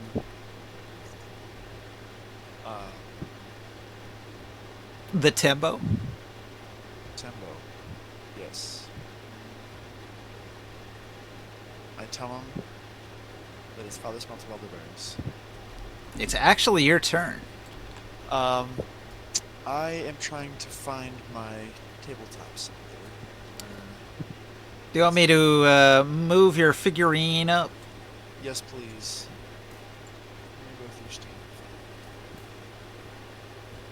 It's very cramped in these hallways, and you're only moving half speed, so I moved you up 15 feet to the intersection where the pile of dead burning tembo are. This puts you just behind Taurus. In front of Taurus is the air elemental ring sight summoned, and in front of that is the dire tembo that you're fighting. From here you can throw to hit it if you want to make an attack against it. I would love that. Can you roll for me? I'm still You could also use your bonus action to stealth against the wall before you come around the corner, so you could potentially make a sneak attack. I would like to stealth and make my attack with the dart. Let's see. The tembo's got a 22 perception. Does your stealth beat that? My stealth cannot get below 26. All right. So Jesus. you will get the sneak attack off.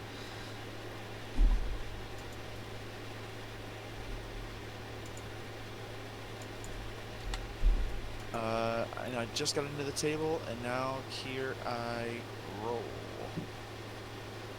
I think. You can do it. I believe in you. Oh, that's terrible. That's really terrible. A 1 and a 3. Okay, a miss. Yeah. These creatures Well- have displacements. They're pretty hard to hit. You know what? Can I throw a dice at that?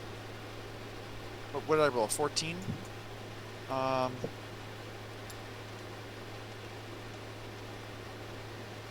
Terrible.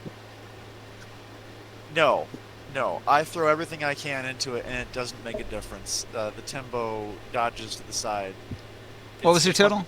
15? 15. It's so psionic, it reads my mind before I attack. I guess so. Missed it by 1. Terrible. Terrible. All right, Morg. Right. We'll go and invade this tembo's place and make it go on fire, so it automatically takes a 1d10. Burning up. That takes 10 points of fire damage and is on fire for its next turn. So that removes its displacement, right? Correct. So now a regular attack to hit. Okay.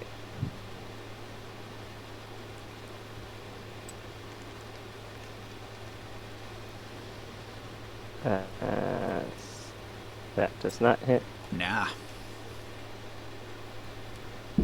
And critical failure. What does the critical fumble do? Your hand goes out.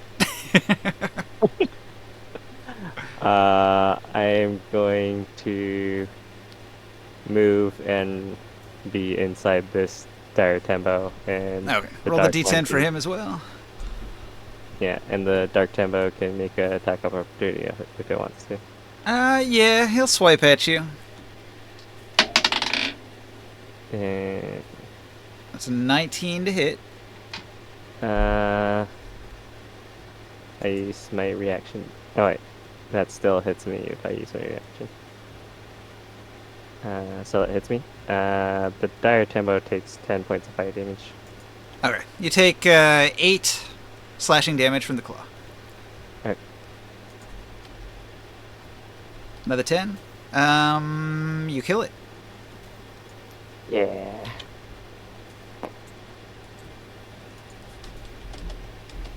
Alright, that was my 2 attacks, and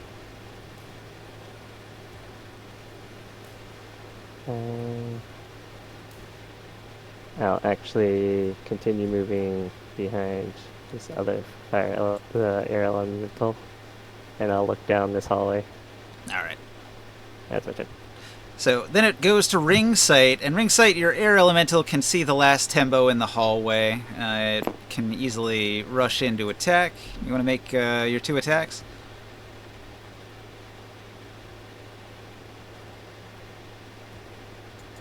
And because he already took damage this turn, his displacement went away. So it's going to be a regular attack for each of your 2 melee attacks.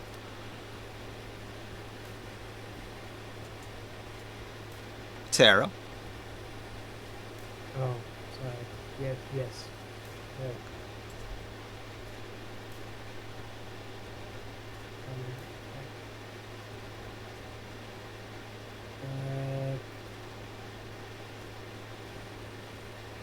That was a 23 and a 9. Oh, well, the 23 will hit, but the 9 will not. Natural in that one.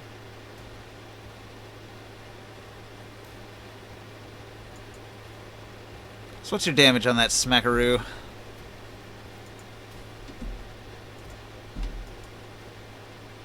14 again. 14 bludgeoning? Yes. Alright, the tembo is staggered by the blows, and it's taken a bunch of damage.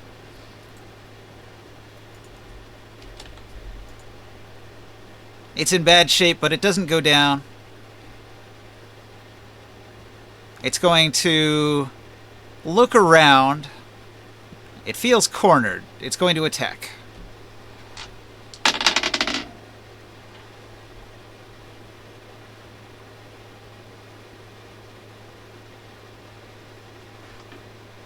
Okay. One claw misses, the other claw hits.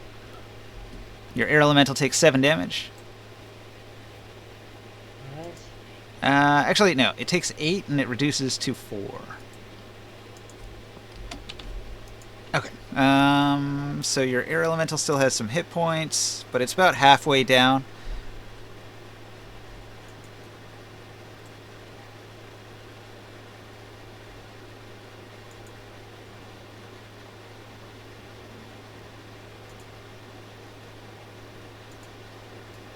So after attacking you, the tembo is going to dash away. Do you want to make a attack of opportunity as it leaves your zone? Yes. Okay. Eh. Now this one you're going to have disadvantage because it reactivated its stealth. So it's got its displacement field and its chameleon skin active right now. Are these pictures of Tembo in the Dark Sun chat? I forget if I posted these. I'm gonna go look it up.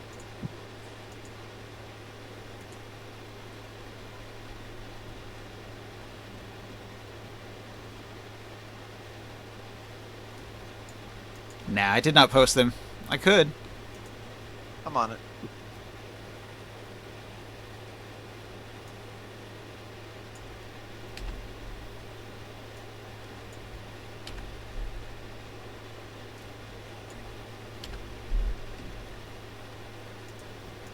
Get a good look at those nasty beasties.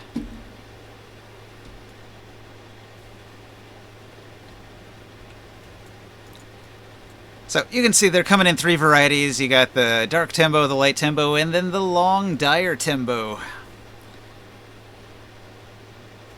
Looking more like a hippo than a dog in that case. So several mutations of this one type of creature. Yeah. All of them ugly.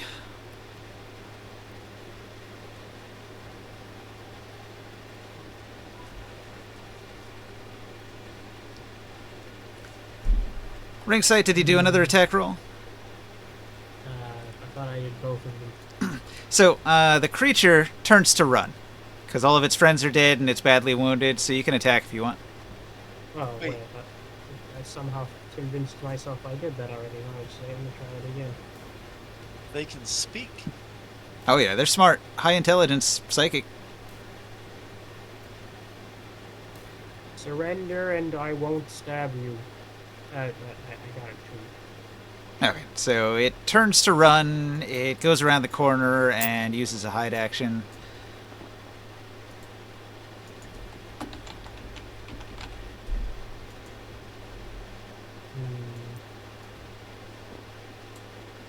Alright. So, the last Timbo on the run. That sounds like the name of the film. Grimorn, what do you do? That last creature is trying to run? It ran and hid in the back of the cave there.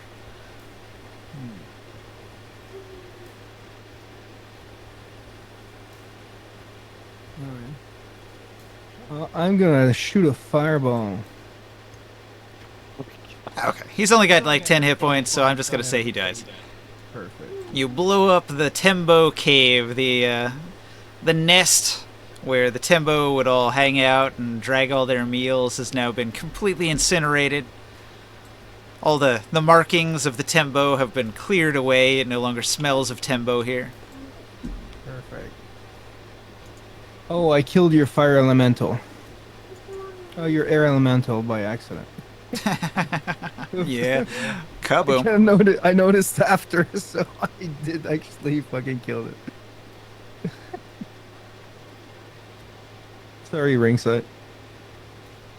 Oh, well. He took a beating. He was a good trooper. Let's hope the next one is stronger.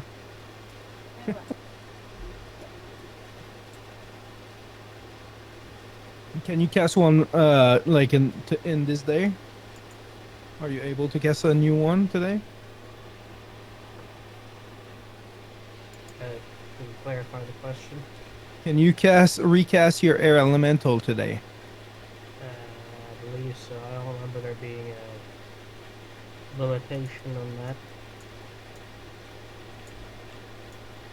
No. I can just summon him as many times as I want, which sounds overpowered. So it's just, well, it takes a religion check, but it's not hard to beat that. Everybody with a high passive perception hears a weak cry from somewhere deeper in the cave. Oh, In this direction? A faint voice. Help me. Help. Collateral Good thing you damage. Fire blast that. Collateral damage. We moved. Oh, we moved to. Oh, in the direction I Oh, was phew. looking at over there. Oh, we didn't blow up that tunnel. So there's no skeletons over there. I illuminate the front. What do we see here? Okay. You find a dwarf. He says, "Oh, help me." He seems wounded. He's bleeding badly. Do I have the Oh, do I have the capacity of healing him in my fire elemental? Yeah, I looked it up. You can cast spells.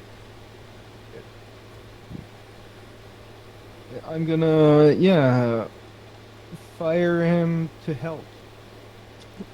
Burn him to help. burn him to health and cauterize it. Yep.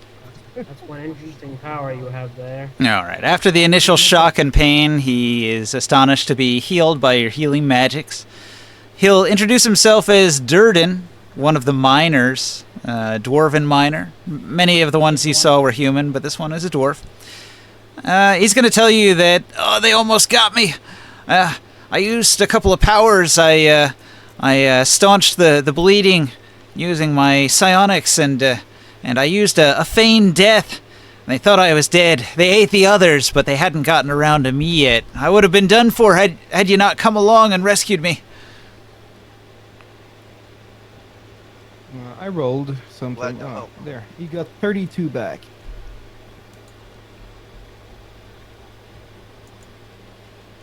Glad to help. What are you doing down here, though? It was those Gith, those bastard Gith. They were pushing us along, jabbing us with those metal-tipped spears they're so proud of, laughing at those who fell and beating them till they got back up. It was terrible. We haven't seen any of the Gits yet. Only these creatures. One of those Gith was a real braggart. He said, "You're going to be working for the best." He said, "You're just the first. Soon everyone will be slaves of our new queen. You'll see." A new You queen. queen? What is he talking about? The sorcerer queen? Oh. What kind of queen are we talking? He was vague. Like he didn't know for sure what he was going on about. He didn't say the queen's name or anything. I got the idea he didn't know it. But that makes sense. Maybe. We've seen some strange things these last few days. He said something about there being some super lord Gith warrior who was coming to join the reclamation. What kind of equipment did they have? He doesn't know. Like, what kind of metal were their weapons made of? Steel weapons. They prodded us with them and drove us into the mine. So it's the same. It's the same kits. Are they taking the steel? Are they getting the steel from this mine? Yeah, we were mining steel down here for Nibene. And how many weapons do you think they've made? The Gith, they all have them. They might have many more. How do we get to them?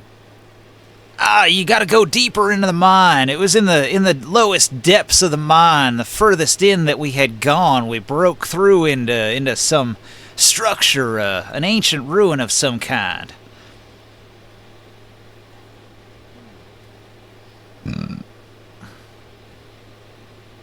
What does the group say?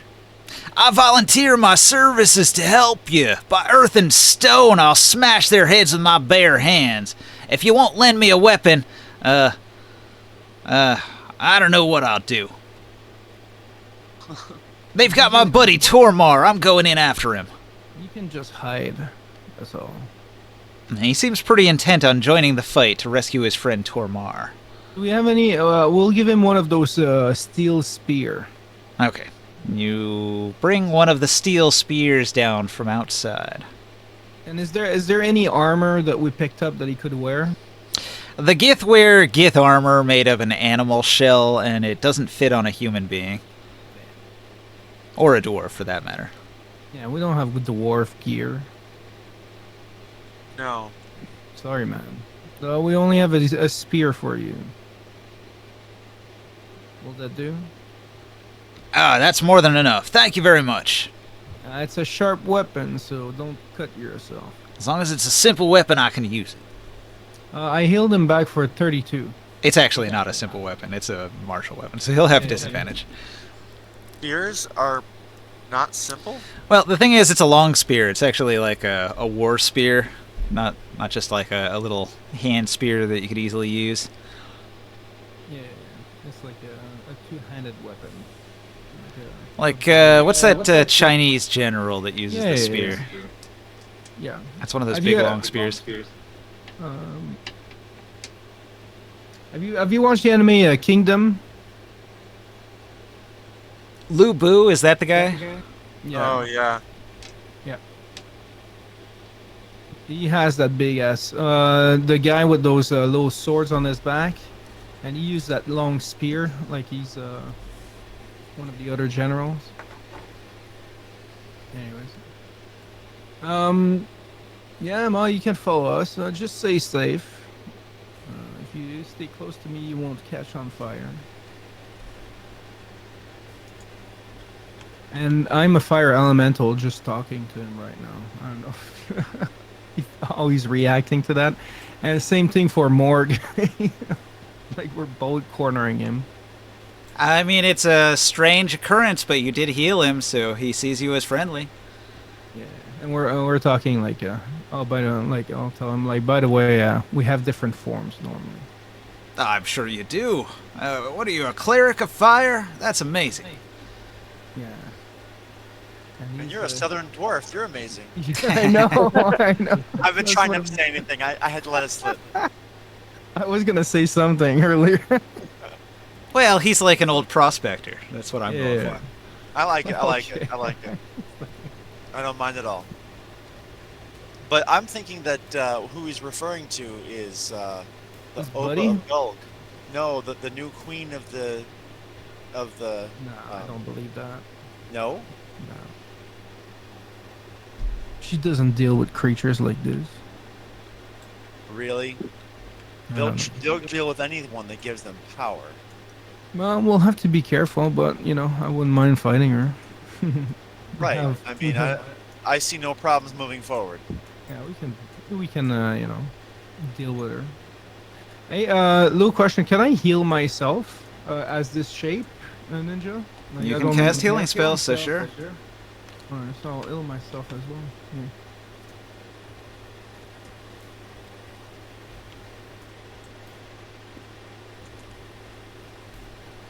Yeah. Okay, so after defeating the Tembo, you return back to the intersection where the bloodstains were first found. And your new mining friend, he's going to tell you the main mine tunnel is this one. Okay. Alright, so you're instructed to avoid the side passages, so he'll tell you don't want to go down there, and you don't want to go down there. You want to go this way. Okay. We'll follow him as a guide. We're trusting you, you know.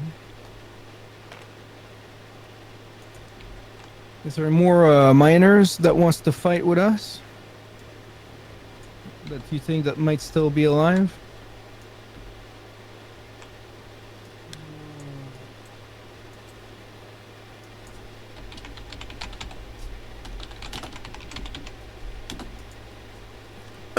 What does he say, Ninja? If we ask him, He's going to say that just his one friend Tormar survived.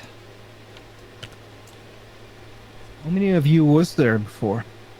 A handful, maybe 5. Oh my god! Everybody has been beaten up and tortured, huh? Those Tembo, they were hungry. They ate my friends up.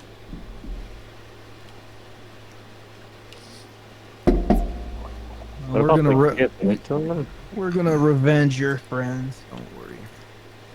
We'll make sure that they suffer. That was a weird way of putting that. We're going to revenge your friends and make sure they suffer. Yeah, they got tortured to death. Yeah, but usually you say we're gonna avenge your friends and make sure the perpetrators suffer. You just kind of said it weird. Yeah, I said it in a bad way. Oh, okay then. Like I meant that, you know. I don't mean that, but my character means that. I didn't realize how much the Oba of Gold really just wants to bring the forest to the rest of Athos. I'm gonna burn that thing down. I don't like that idea. That magical tree. It's not even trees. It's like a swamp with undead trees everywhere. Is it? Yeah, it's not a nice place to be in. Like we fought like this giant undead freaking like living tree creature, Huh. sucking the energy out of people and stuff like that. Oh, I remember that tree, yeah. Yeah, that was not good. Especially all my friends. And she's a savage, you know, like with Yeah. tournaments where people are hunted down in the forest. Yeah, I don't like her. I like what she's trying to do, but I don't like how she's doing it. Yeah, that forest can grow without her. Right. I mean, we've got a little bit of forest. Does Tyr have any kind of... Yeah, especially up in the mountains, yeah. Yeah. But Nibene and Gog is a big producer of wood for the region. That's why I get the ships made in Nibene because they have all the wood. It's cheaper.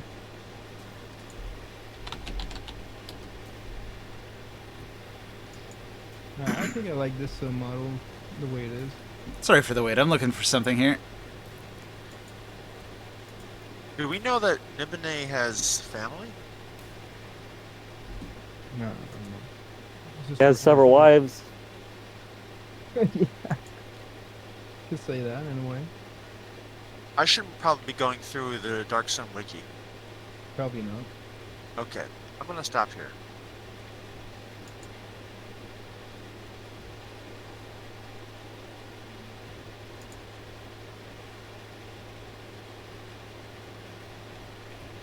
Going back through all of my old monsters looking for a certain one.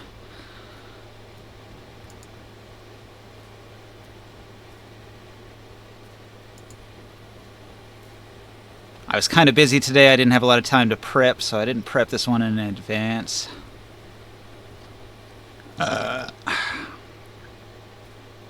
It's cool, man. Gives us a chance to catch up and, you know, Yeah. Also, where are we again? in tunnels. Like We're- in Tablelands, where are we? Nibene North of and, Nibene in the mountains. Oh, that's right. We're like between Nibene and Cromlin. Hey, Chris, could you throw this image that I just dropped in the Discord onto a figurine for me? Oh, shit. Who's that? That's a Hedgekin. You've seen these guys before. Yeah, I hope it's not yet. On a figurine.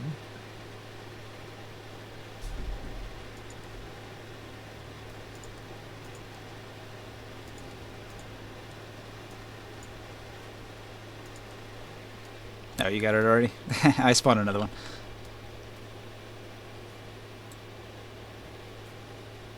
Okay. Did it work? Yeah. Good. Yeah, it's gonna load for everyone then for a second. There you go.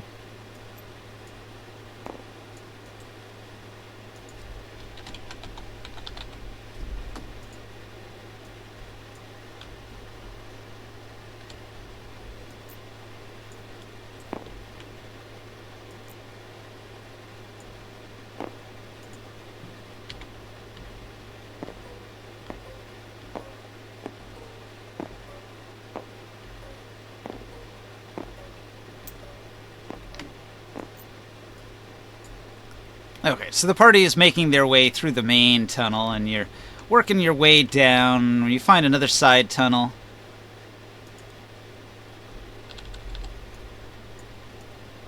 Alright, looking into the side tunnel, your light reveals nothing of interest.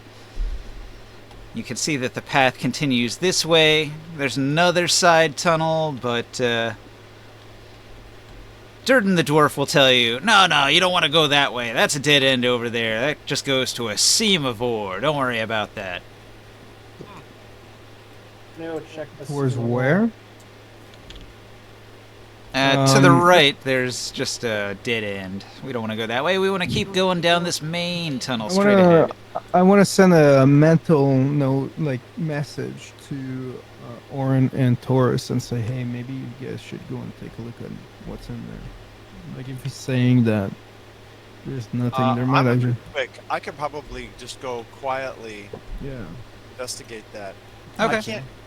I can't go through like stone as a sinkworm, right? Or just very hard. I don't know. What does it say? Does it say you can only go through sand and soil? I think it's mostly sand and soil. So I'm Yeah. just gonna go ahead and quietly. You know what? I'm gonna blow a dice and go invisible.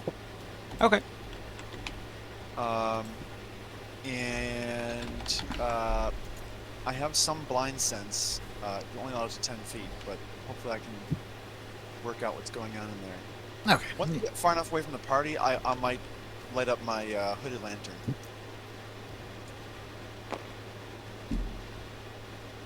Like once I go around the corner, Yeah. I'll have a peek. So it says you followed the tunnels down several levels in the mine, and still it Okay, branches how- endlessly. How far away is this? Now, this is actually quite far from the previous area you were in. Like, how big is a square on this? These are 5-foot squares. I'm looking at. Am I looking at the right spot here? I'm looking. Yeah, where you have my figurine here. Yeah. Okay, so if only 5-foot squares. That's not that big of a difference. I'm not going a mile away from the rest of the party, right? Now, what I'm saying is the map over here, this map is far away from this map. Do you see how there's like two maps here? Okay. Okay, so how far away am I going away from the party when I do this? Not far, not far. Like Okay, this fine. is Alright. the actual distance from the party right here. Alright, I maybe I misunderstood. Okay, sorry, carry on. Yeah, I'm just reading the description of the area. You traveled to get to this map. Hey, what do you think of this version of the zombie? I mean, How many hours do we travel? Not even 1 hour, but it's slow going.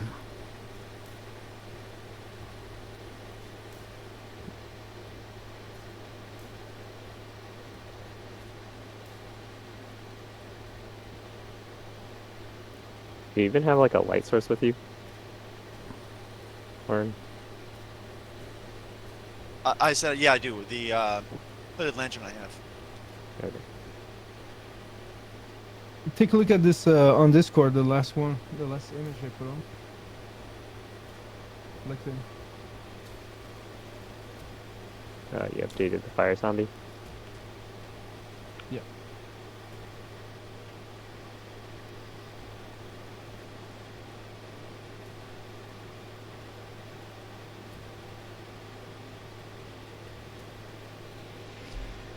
Oh, you made its fist fiery. Yeah. Nice.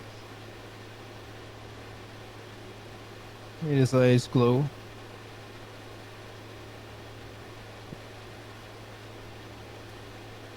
I mean, the way he said that, it just sounded so tempting for me to go check. I just had to. Now, is the party going to wait while Orin scouts ahead, or do you want to move further into the tunnel? I do not want them to wait. Don't wait up for me. Okay, so you guys are plowing ahead. Orin, I'm going to need an investigate from you. You got it. And if you're in the dark and blind, it'll be a disadvantage. He has Understood. a hooded lantern. I do, but I have to wait until they get far enough away from me to light the hooded lantern. So, disadvantage, you said? Yeah, you're basically searching using just, like, sense of touch.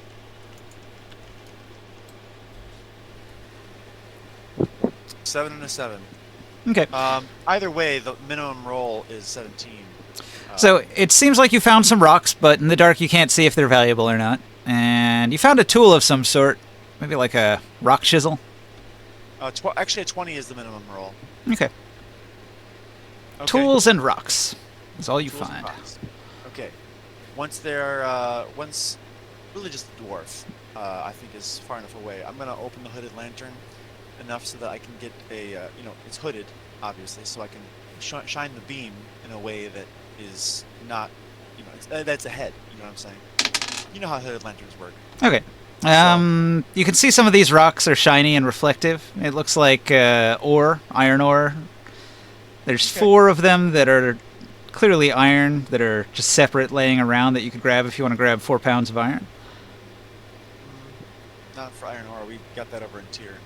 No, no, Well, that's actually- very expensive. Very, Well, very okay. I might as well pocket it. Sure. Okay. Yeah, we don't own the ore in tier. Yeah. That kind of like government owns it. Oh, okay. Yeah, sure.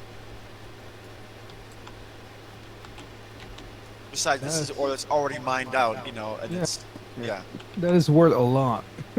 Now, is everybody cool with the marching order? Does anybody want to position yourself somewhere else? I put Taurus kind of near the front.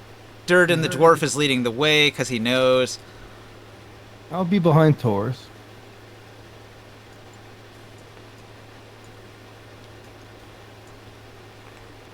I put Our Soul in our the elemental middle. bodies provide light, by the way. You get like 30 feet bright, 30 feet dim. Is your undead near you, Grimorn? He's on the ship right now. You sent him to the ship. Okay. Yeah, he's not geared up or anything.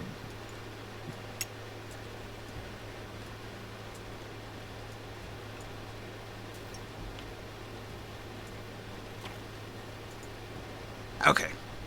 Ambush! Suddenly, Hedgekin emerged from the walls with a battle cry.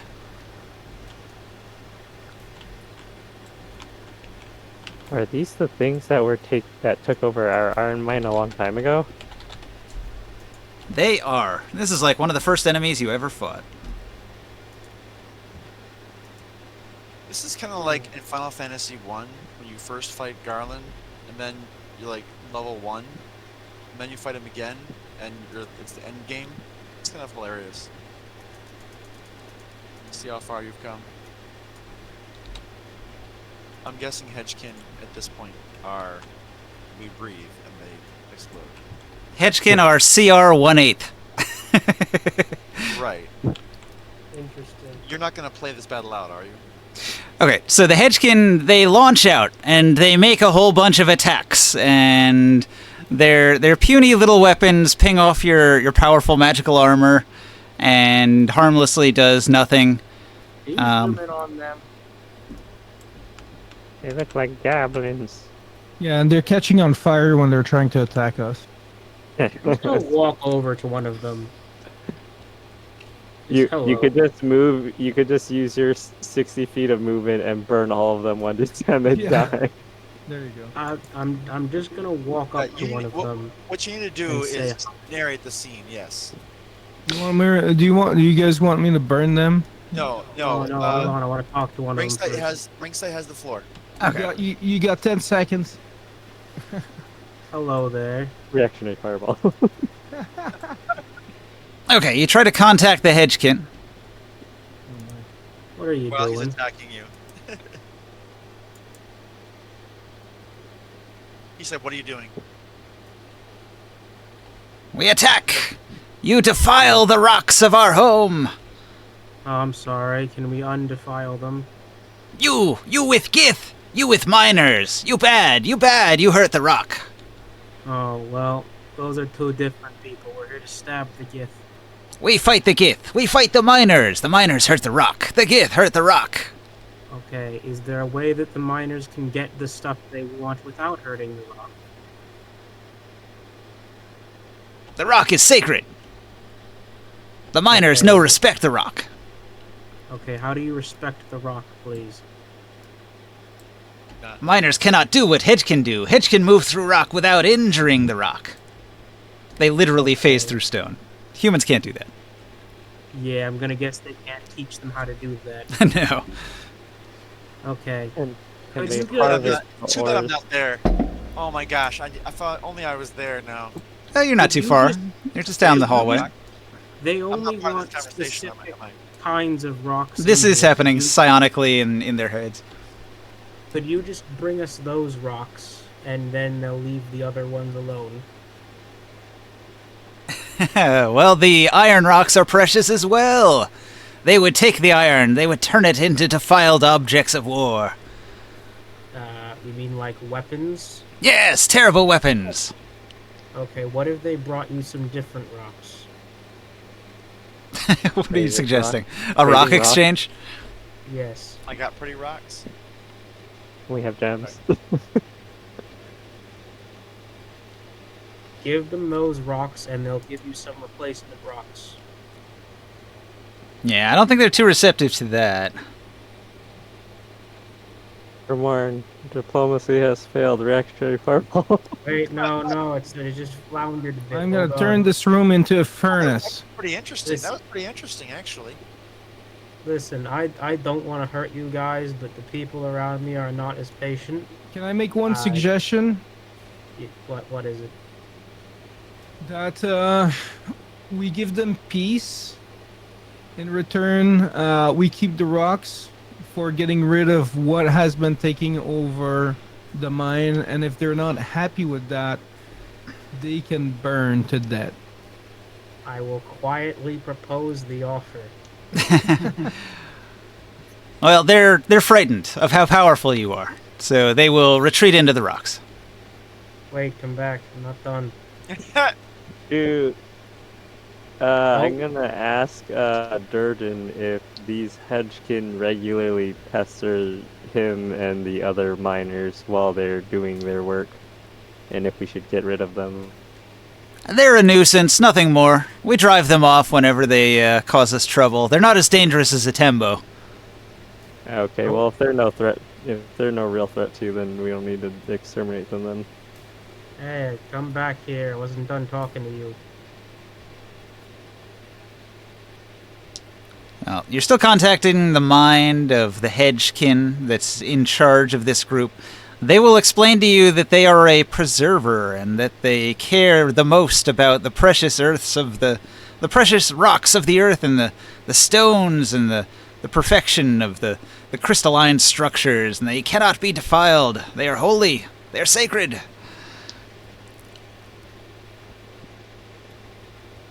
Feels like I'm talking to a hippie, except the hippies.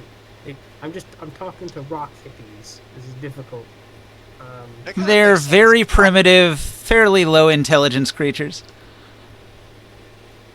Are you saying hippies who like rock music are low intelligence creatures? No, but the hedgekin are. The hedgekin are, for sure. I know, I'm kidding.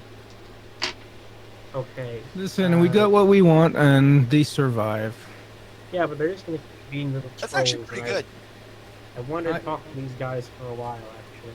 What are you gonna learn from creatures that lives inside of the ground and praise the rocks? I don't know. What are you gonna learn from fire and things that live in there? Invaders bad. Invaders hurt the stone. Must not hurt the Right. precious stone. Gith bad. Okay. Miners bad.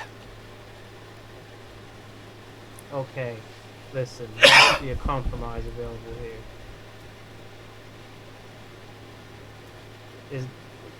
Is there anything you like outside of the stone? They don't really have a concept of money. Do they still eat? Or do they eat stone? Yeah, I think they just eat gems. For fuck's sake. That's actually their treasure. They have a few gemstones on them that they probably eat for food. I don't know if I would consider an apple that I have on me as treasure, but sure. Alright, think of it this way, right? You know how you eat those rocks? That's kind of what they do, except different. So, you know, if you let them stay here and just get the rocks that they like, you know, really, the sacred stone is better defended. Well, for now they have retreated away. Alright. You're too dangerous to fight, and so they withdraw. Dang it. Well, I mean, it's not like diplomacy was strictly necessary, but Well, that was an alright outcome. Yeah, that was pretty impressive. I like that you did that. Yeah, listen, they gotta understand their place in this world. That's all I'm saying. I tolerate no such logic. I'm just kidding, but they know better. I'm at least glad that they're not suicidal, like, for the rock and just die. Exactly. Oh no.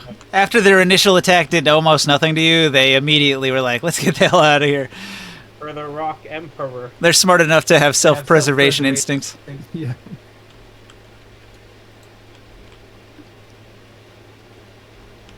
That was a fun interaction. Yeah, that was good.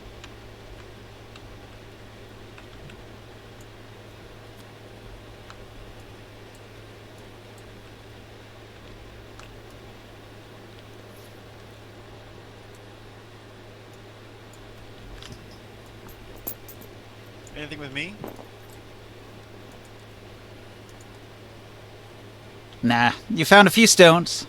There wasn't much to find in the little side tunnel. Also, isn't there like a giant mountain? Like, why do they need to defend this rock? Can they go defend rock somewhere else? Yeah, probably. Yeah, but then people are just going to shout to those. Come to think of it, couldn't we just send them to an already abandoned mine? If you can find one. Yeah, sure, that works as a plan. Okay. Well, once I finish making sure that there's nothing besides the fact that there's an iron seam here, that's kind of good to note. But I'll move back and catch up with the rest of the party. I'll use a dice to keep up the ruse and teleport if I need to. Otherwise, I'll just catch up and it'll be fine. I think one thing next time if we find them, we could maybe negotiate that they find the iron ore and lead the miners straight to it so that they don't have to dig winding paths all around to I get don't them. think that's in the cards. I don't think that's gonna work. They'll be like, well, half preserve the rock so you don't have to dig all over. Just dig straight to it and destroy the least amount of rock. I'd like you to plow through my home half as much.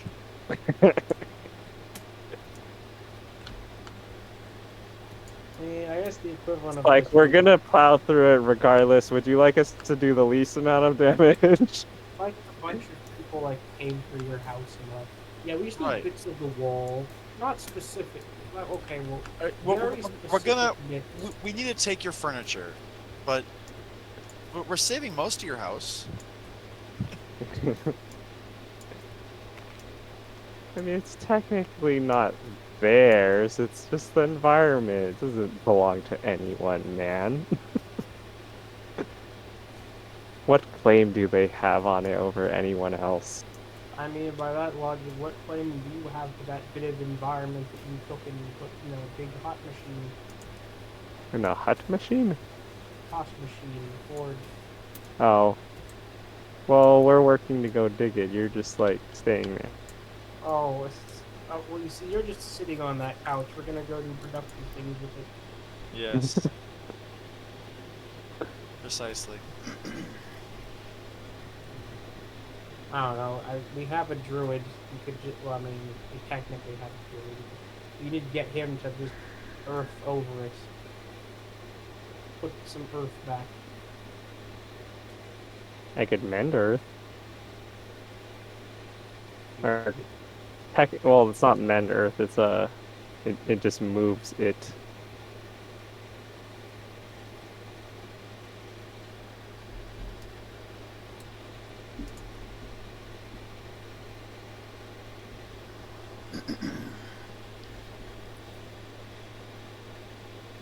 Let's see.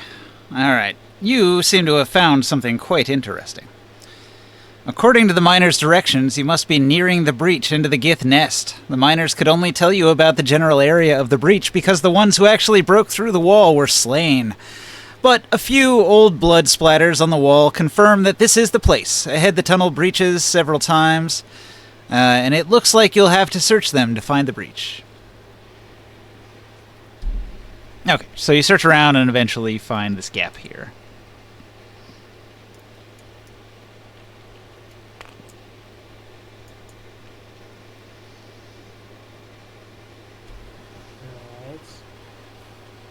Alright. Okay. When you get into this area, you're going to notice that there are a bunch of Gith guards. The Gith guards are surprised when your party shows up. There's only 2 of them. What do you guys do? They're kind of caught off guard by your arrival. I'd like to. Well, we can't do silent takedown at this point. No. They've noticed you. What am I looking at? There are 2 Gith guards in this room here. I just blast them.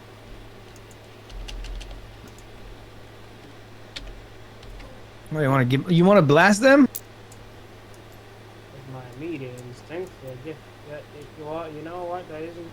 That's not in character. I have to do diplomacy. So, You can diplomacy them with telekinesis into the wall. Have them talk to the wall. I think you messed up telepathy description. Legit telekinesis. I do Well, have that. I'm going to telekinesis my dagger through his throat. How about I just hit him with a hypnotic pattern?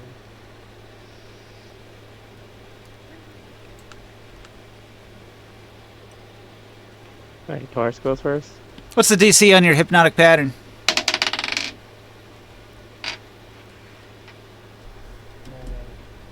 Oh, right. That's not how it's works. Like 19, and it should be nice. Well, this is a tattoo I had at like the start of the game, so I don't know. Oh man, he rolls a 19, but he has a -1. Sucks to be you, nerd. Yeah, I'll take it. Is that And one for all of them? and Oren, what's your attack roll? Well, let's find out. That was kind of necessary, actually. It was a bad idea.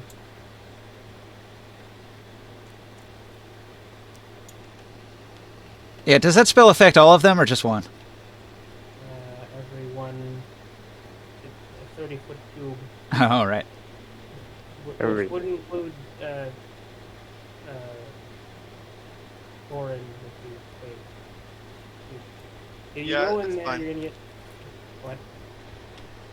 Well, Oh, look, if I see the hypnotic pattern, I don't need to necessarily throw the dagger to his throat. I can just go ahead and dagger him from afar. This will probably be enough to kill him, I'm guessing.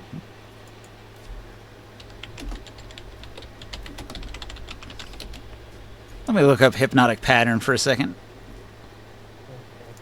Also, I'm not sure if that DC was accurate for the attack move from forever ago. It's a wisdom save, huh? Okay. It's actually not intelligence based.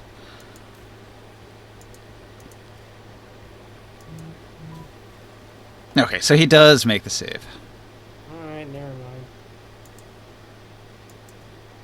Well, in that case, I'll use my actual regular dagger then. Yeah, they didn't get charmed by it. It was close. It almost got him. The effect is still there. So, Take a look at this, ninja. It says the pattern appears for a moment and then vanishes. But you can concentrate on the effect for up to a minute. So if they do get charmed by it, you can hold on to it for up to a minute. But the pattern itself is quick. So 27 hits. 27 definitely hits. It's exceptional even. Oh, what does exceptional mean? I reroll one of the dice? Yeah, one of the low damage ones, you can reroll it. Okay, so it's 40 damage, and I'll reroll it to get this, but I'm guessing that might not matter. Oh, there we go. So 44 damage. Okay, On the, he on the does. one, and then 2d6 psychic darts. Oh, only 4 darts, but that's gonna be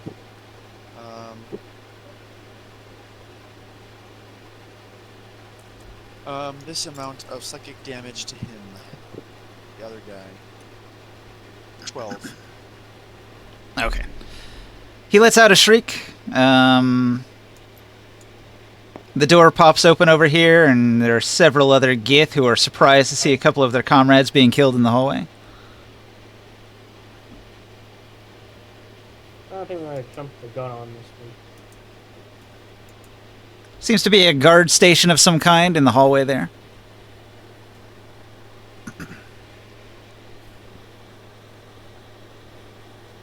Well, it's hard to put cats back in bags, but I guess I'll try. Tell you what, let me roll an initiative now that they've noticed the party.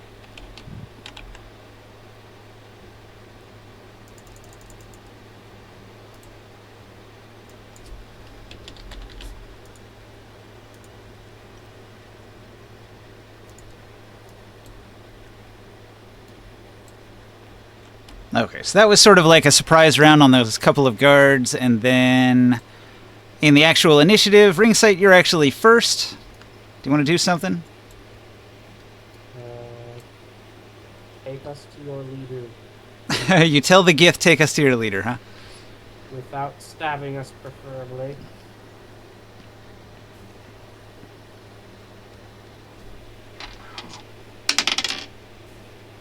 The Gith are not responsive to your offer. They want to kill you. Stab first. But, frankly, you guys are known for being stabby. Intruders! Kill them all! For frick's sake, why do I even bother? Exactly. We're only wonder that sometimes. stabby when they're not. When are you gonna friendly. learn, man? We wonder that sometimes too, but it's okay. I give you a mental pat on the shoulder. Mental time with your shoulder. Okay. Is there any cliff I can push them off of with telekinesis? Taurus pushes you out of the way, walks over to the room, picks up his big ass hammer, rages, and then kills the front two spearmen. Splatters them on the wall. He crushes them one after the other, splat, splat, like whack-a-mole. He has 2 attacks. So that's going to be Taurus's turn. Morg, what do you do? I'm going to use my... These are 10-foot squares. I'm going to go 10, 20, 30, 40, 50 feet of movement.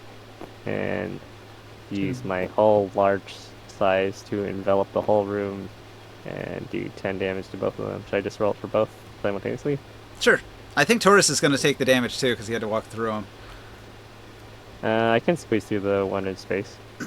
Okay, you're squeezing around him as narrowly as possible. He's close enough Yeah. to me to be immune to fire. So both of them take 3 points of fire damage just from contact, and then I will punch, I don't know, this one twice.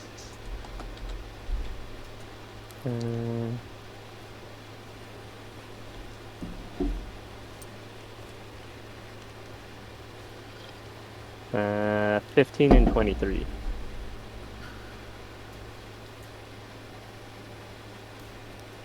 To hit. The 23 hits, the 15 does not. Okay.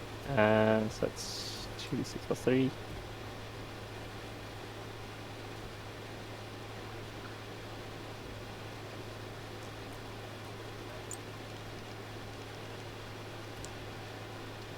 And that is, ooh, max damage. 15 points of fire damage to the right one.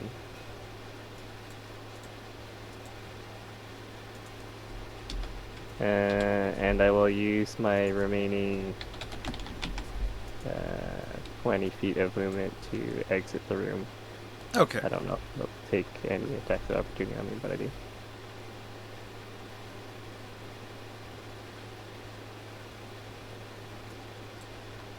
You'll Attack notice me on- this area up ahead here, 4.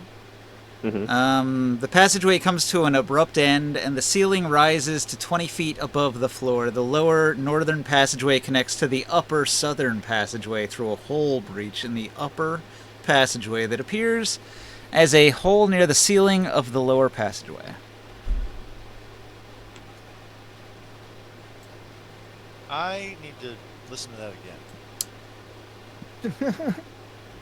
So basically, when you get here, it becomes too narrow for a human to get through. But if you Yeah. look up, there's a hole in the roof, and it goes into okay. another cave up here. Gotcha. It's just Ooh. 20 feet up, so there's a lot of verticality right here. Oh, okay. I follow now. I see, I see. And you could also go back that way. Do you want to explore back that way? Yeah, we could. Our boss.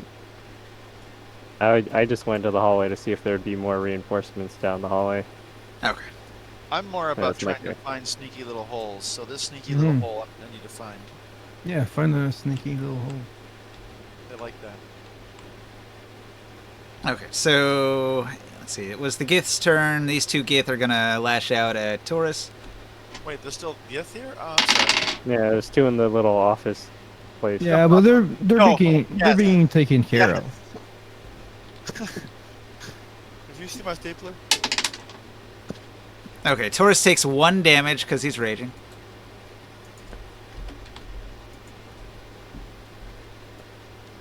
You know what? That is actually kind of badass. It's like Taurus just having rage room over here with the Gith, and just kind of walking, striding, not quite nonchalantly, but striding past the whole carnage in there. You're kind of like stealthing off into the other cavern Yeah. way. Like I don't want any part of that. Just Yeah. to go unnoticed.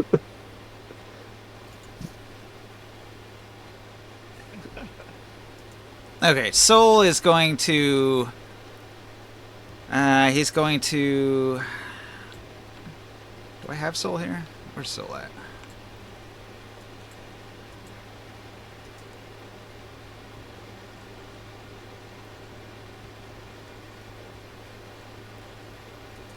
I lost Soul! Oh no! Oh well.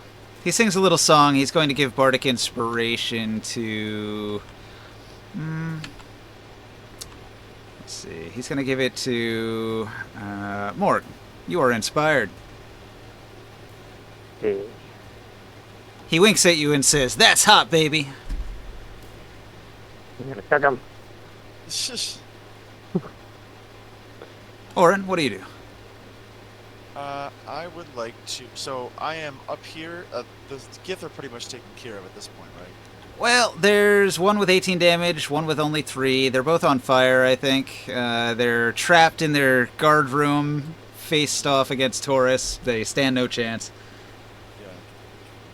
Yeah. Morg's fire elemental. Okay, I misunderstood, but I'll continue the path that you set me on because I was trying to find sneaky holes. I thought it was going the other direction. Well, you could go either way. There's 2 options, 2 paths. But because this one looks like, I don't know if I can see these walls, but I would imagine that I'm the most likely person to be able to sneak through there, athletically or otherwise, contortion-wise or whatever. You're talking about This is really too thin narrow area. for I anybody don't think except so. an I'm talking elemental. about getting up here. Only yeah, only there's the only elementals such can get in here. vertical. Yeah. So my thought was I was going up here. Yeah, if you want to climb up into the hole into the next room. I can climb fairly well. My All right. climb minimum is Do you have your lantern out still? um. I'm gonna hood that and go up to the hole. I'm gonna close that up. All right. Well, if you're not emitting light, it's not going to reveal much when you go into the room. That's fine. I'm guessing it's pitch dark beyond these walls, but I'm gonna go quietly and stealthily forward. I don't know if Gith need light to see, but I'm gonna go ahead and quietly. Gith do use torches. They do not have dark vision. I'm gonna edge my way along the walls and keep pressing forward here. I'm gonna wait for the rage sounds to stop echoing in my brain to start communicating with my friends about what I see or experience. Hang on a second. I have to make a roll here. Let's see.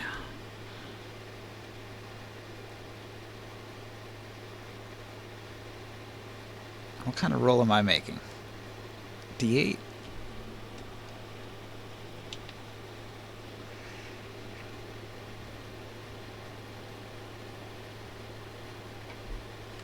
Oh, it's time-based. All right. I see. I see. Okay, so this is round 1. The guard...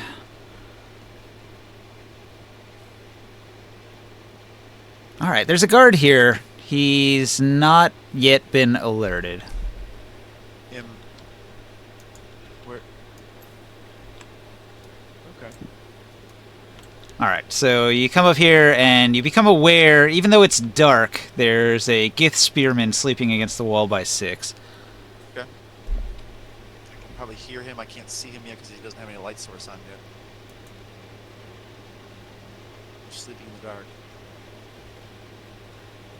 Okay. I edge my way toward the snores. I mean, with a nose that small, really, I'm guessing they smell like crazy. These are like 5-foot squares, so everybody's a little small for this map. No, I thought the map said they're 10-foot squares Does it? on the top right corner area. Oh, you know what? You're right. You're right. My bad. Yeah, I shrunk everything on purpose. Like I said, I didn't prep as much this week. I was busy today.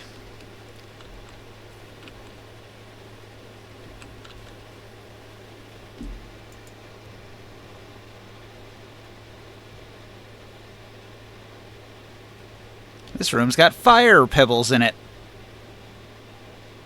It's a fire pebble. Huh.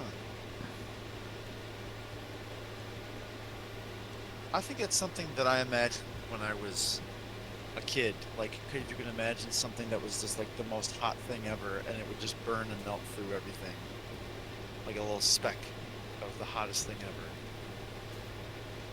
Melts its way to the center of the earth. Hey Ninja, can you give me copies of the minis of those animal things that we fought? They're in this bag here. You can grab them. Okay.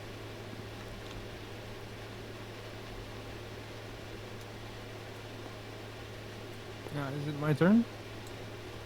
Yeah. Okay. Hmm.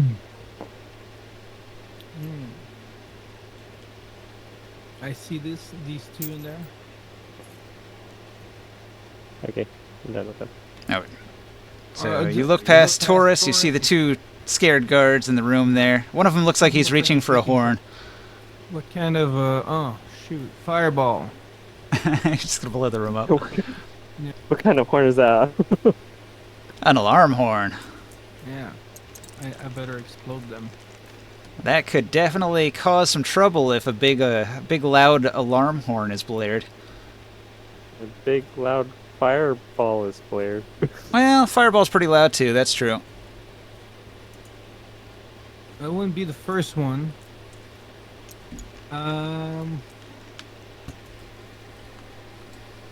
Okay, so Alright, the room explodes, the Gith die. You extend immunity to Taurus and Durden, I suppose. Yep. Durden is impressed by the power of your fiery magic. Oh, you gotta be careful. Whoa, is this Bowser? What the hell? Yeah. We're going in this direction. It's pretty wild they managed to make a Bowser with this. What do you think of the zombie? It's looking good. It's coming along nice. No, first edition. Fire zombie. Alright, ring sight. The guards have just been exploded. You can hear their burning cries. You have two options. You can move ahead.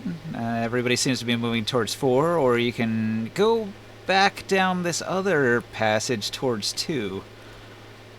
What's in 2? You don't know yet. Nobody's gone there. I'm curious. I want to peek at 2. Okay. So you move down the hallway. So it's slow going. These halls are still kind of narrow, difficult to navigate. But you get a view of a stinky room. There's trash. There's garbage everywhere.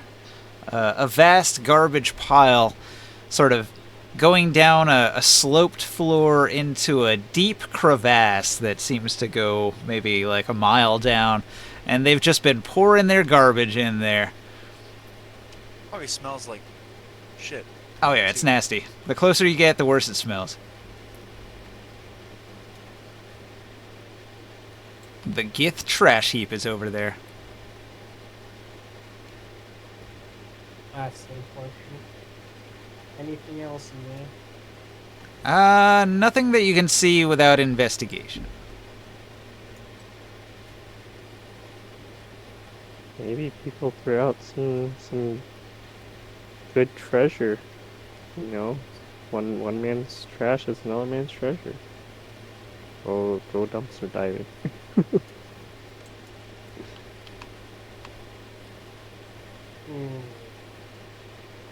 is there anything immediately worthwhile in there? Requires investigation. Nah, it's a massive trash pile. It all looks like garbage to you. Alright, I guess I'll head back. It's not really useful.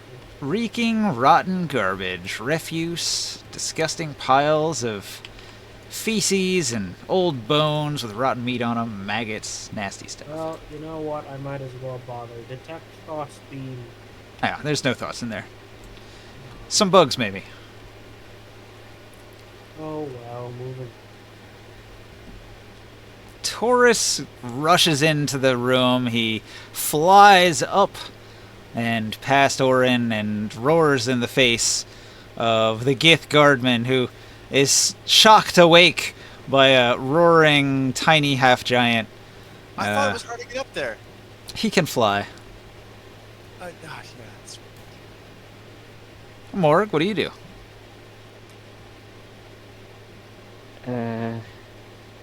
I will continue over this way. 10, 20, 30. Can I just climb at half speed like normal as a fire elemental, or do I have to like get rope or something? Yeah, you could climb. Okay. 20 feet up. 40 feet of movement required, I guess. Okay. So that was. So then, and I have another 10 feet of movement, so I just go here. Can I see anything that's happening with 60 feet of light? You can see that there's a guard, terrified awake from his guard position there. It looks like there's a little side room. There might be a hallway deeper in. There's a bunch of stone benches in this room and a barrel in the corner, the fire pebbles barrel. Is he the only? He's the only Gith over there? He's the only guard you see in the room, yeah. I am going to dash and envelop him and squeeze behind his face. Okay, so he takes some fire damage. And is set on fire. I will roll the fire damage.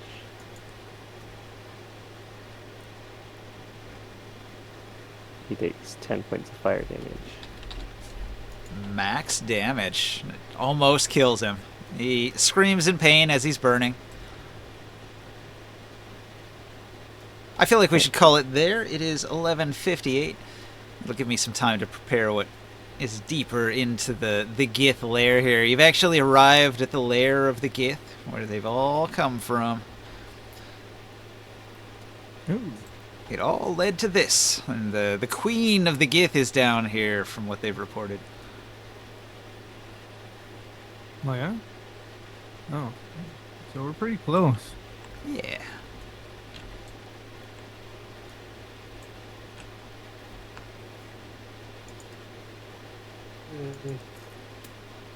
Alright, I'm going to do it again. This is pleasant. Yeah, thanks for making it. I have packed the table. You could save it, Krios. Sweet. Thanks for watching out there in Twitch land. I'll be in the stream.